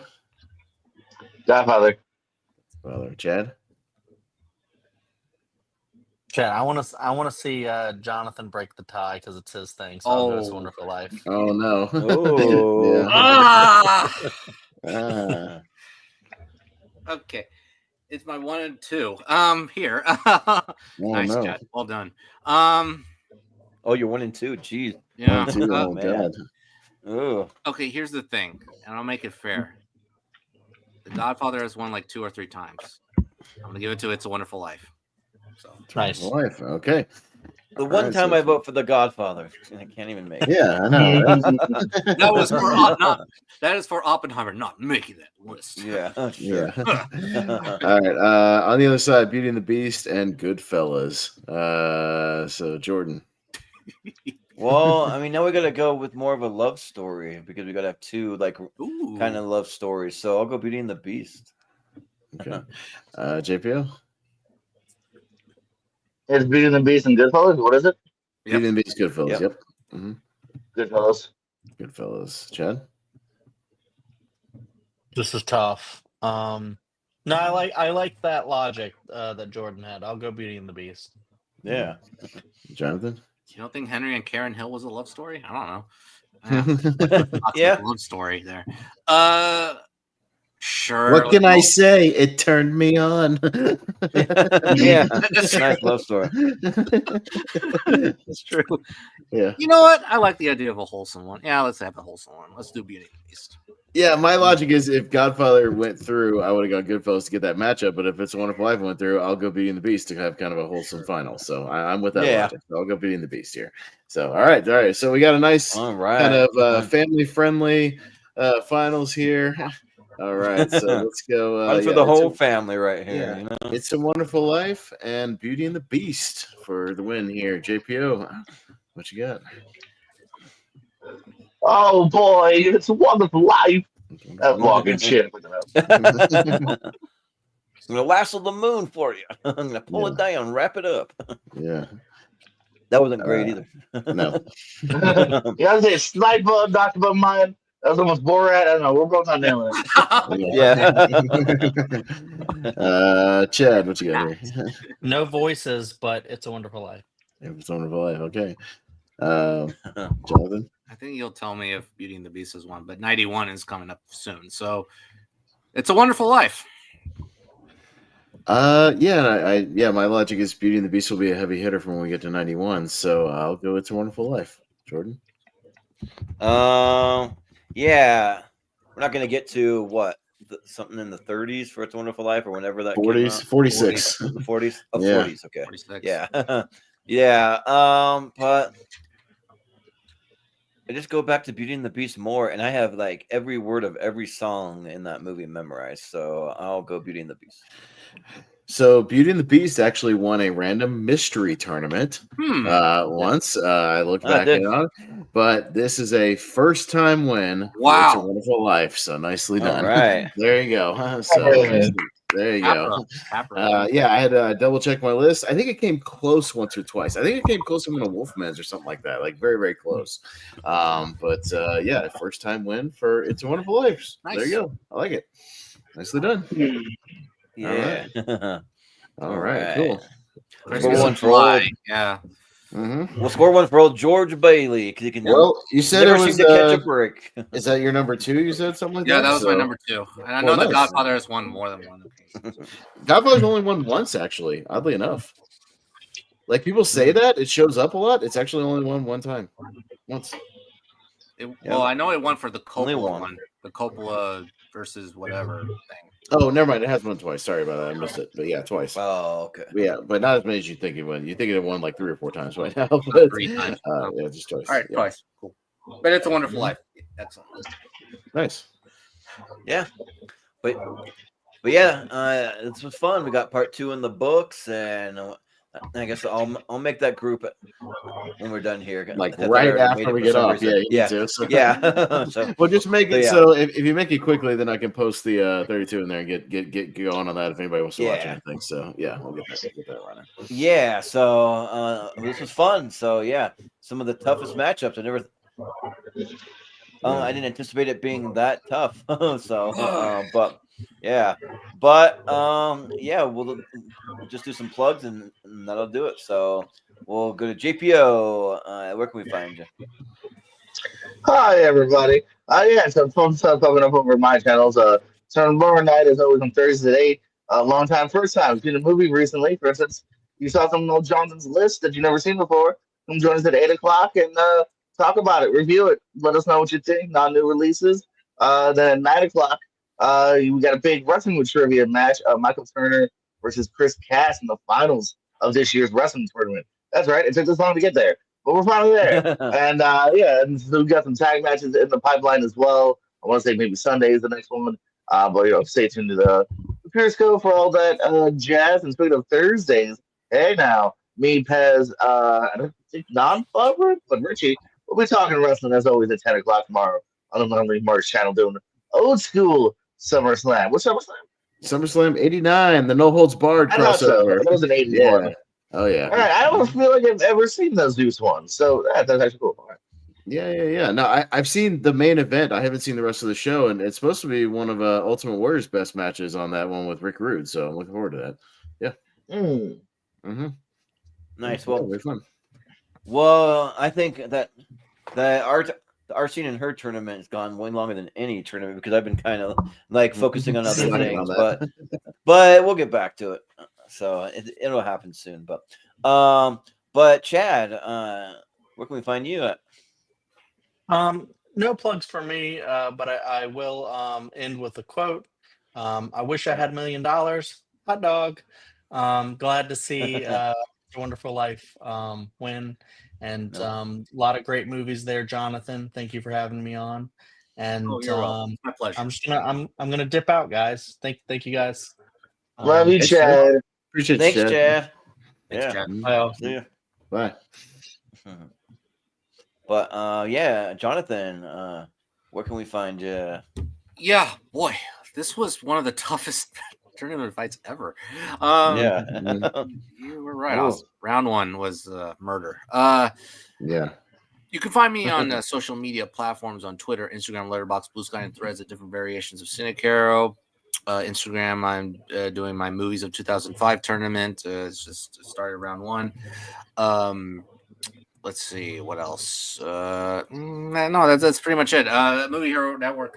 Friday. Let's wrap it up with the championship. 32 interesting movies here of a variety, and I'll definitely be on in August. Including 92 and a few family movies tournaments. So that's it. Yeah, sounds good. And Austin, what you got going on? Yeah, no, got some Why We Love Horror stuff coming out this week. Yeah, me and JPO played some Jeopardy the other night. That was a close game. It was really fun. We had a good time with that. And then I'm taping a singles match tomorrow night as well. So that should be uploaded this week. And then Lonely Marks, as JPO mentioned, on its own channel every Thursday night. Yeah, we'll be talking the news and SummerSlam '89, getting geared up for SummerSlam. It's right around the corner, not this weekend, but next weekend. 2 nights of SummerSlam this year, first time ever. So there'll be a lot to talk about. So that's what I got right now. Nice. Yeah. Sounds good. Yeah. And I'll probably be like, so I decided to go get the WWE 2K, whatever the new 2K25, something like that. And so so I want to try to like plug in a bunch of these matches from these big events and like plug them into the game and stuff. I think that'd be cool. But yeah, let's see. You can find us on all the social media that Movie Hero 2121 and Jordan 83616. You can find us over in the Movie Hero Network group, where if you have any kind of projects you're working on or YouTube channel or anything like that, you can post your heart's content. And also, if you haven't hit the subscribe button yet, please do that. Please and thank you. We actually got a few subscribers this week, so thank you for that. We're still about. You're welcome, Jordan. I got some more people at work to join. So you're welcome. Nice. Yeah. I was wondering who signed up. So yeah, we're close to about 140-ish subscribers from getting monetized. So we're getting there. But and we do have a Patreon, which I tried to get the Patreon schedule out today, but just with my work schedule and making that cool thumbnail for Jonathan, I'll try to do it tomorrow, I hope. We keep saying that, but I'm going to try. I'm really going to try. So I have a pretty free day tomorrow. So, and so the Patreon schedule, if you want to sign up for it, that'll give you a look 5 months out of the schedule, and you can have first dibs on sign up for episodes. So, because some episodes do fill up pretty fast, and there'll be exclusive podcasts over there and some tournaments over there, including we'll be doing a Rolling Stones versus Beatles versus Elvis match that's coming up soon. That and some trivia are the next two things that I have to get scheduled. So I'll be doing that. Then Saturday at 8 p.m. Eastern time, we'll be doing best to worst, which will be our family movies championship episode. So we'll finally begin to our favorite family movies of all time. And the next topic, if you would like to be a part of it, we do have one spot left. If anyone wants to jump on, it'll be the greatest acting performances of all time. And you just ranked your favorite. You just come on with a list of your personal favorite, and we do some blind ranking and some tier ranking. It's a combination of those, and then just followed up by the final round, similar to rank them. So we do that. And also, speaking of rank them, I'll be on rank them this week, and we'll be doing further. I think it's like me too. It's like and Jonathan, we believe it's his 350th episode. Yes, that seems like a lot, but I guess we're getting close to that number 2 here for tournament fights. But we'll be doing the best sci-fi movies of all time from all the ones that have made previous lists. So that should be a fun time. And then just what we have coming up for tournament fights and tier ranker. We will. I just to throw one last thing I thought of here. We'll be doing a recast. We don't have it set yet, but hopefully within the next month, probably a Star Wars movie. That's what we're thinking, like the original Star Wars movie. So if you have any interest in that, just let me or Austin know. But for tournament fights and tier ranker though, we will be doing the next one will be our tier ranker. That's movies that start with the letter C. So we're doing our alphabet series. So we got that. Then we'll be getting into our Will Ferrell versus Seth Rogen versus match. That'll be there. And then we'll be doing our next mystery series, which will be 4 mystery tournaments, followed by whatever makes the Sweet 16 from each one will be in a championship match at the end of the month, and the topic will be family movies. So it'll be all just random family movies, and then we get into the next ladder series. Will be the best movies of 1992.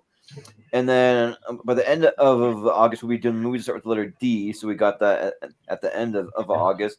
And then the next mystery series will be a sci-fi one. So we got that one on there. And yeah, just more of our like series, just coming up. We got like the letter the movies start with the letter E and that kind of stuff. So when we get back to more like original stuff, definitely in October we'll have all kinds of horror. We kind of already hashed that out, but that's a little ways off, so I won't mention that. But there is some more original stuff coming once we get through a few of these series. So yeah, but that'll do it for us. So thanks again, guys. This was a lot of fun, and we'll call it good here. So we'll say for a JPO, for Jeremy Paul Adams, for Chad Webb, for Jonathan Caro, for Austin Pez Howell, I've been Jordan, the movie hero Anderson, and we'll see you next time. It's against the law to commit suicide around here. Yeah, that's against the law where I come from, too. Where do you come from? Heaven? What did you say just a minute ago? Why'd you want to save me?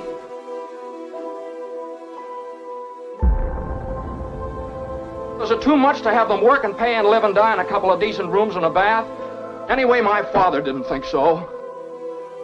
This town needs this measly one-horse institution, if only to have some place where people can come without crawling to Potter. I'm leaving right now. I'm going to school. This is my last chance. But they'll vote with Potter otherwise. You can't laugh off this Bailey Park anymore. Bailey family's been a boil on my neck long enough. You realize what this means? It means bankruptcy and scandal and prison. That's what it means. I'm worth more dead than alive. Why don't you go to the riffraff you love so much and ask them? I suppose it'd been better if I'd never been born at all. All right, you've got your wish. You've never been bored. You've been given a great gift, George. The chance to see what the world would be like without you.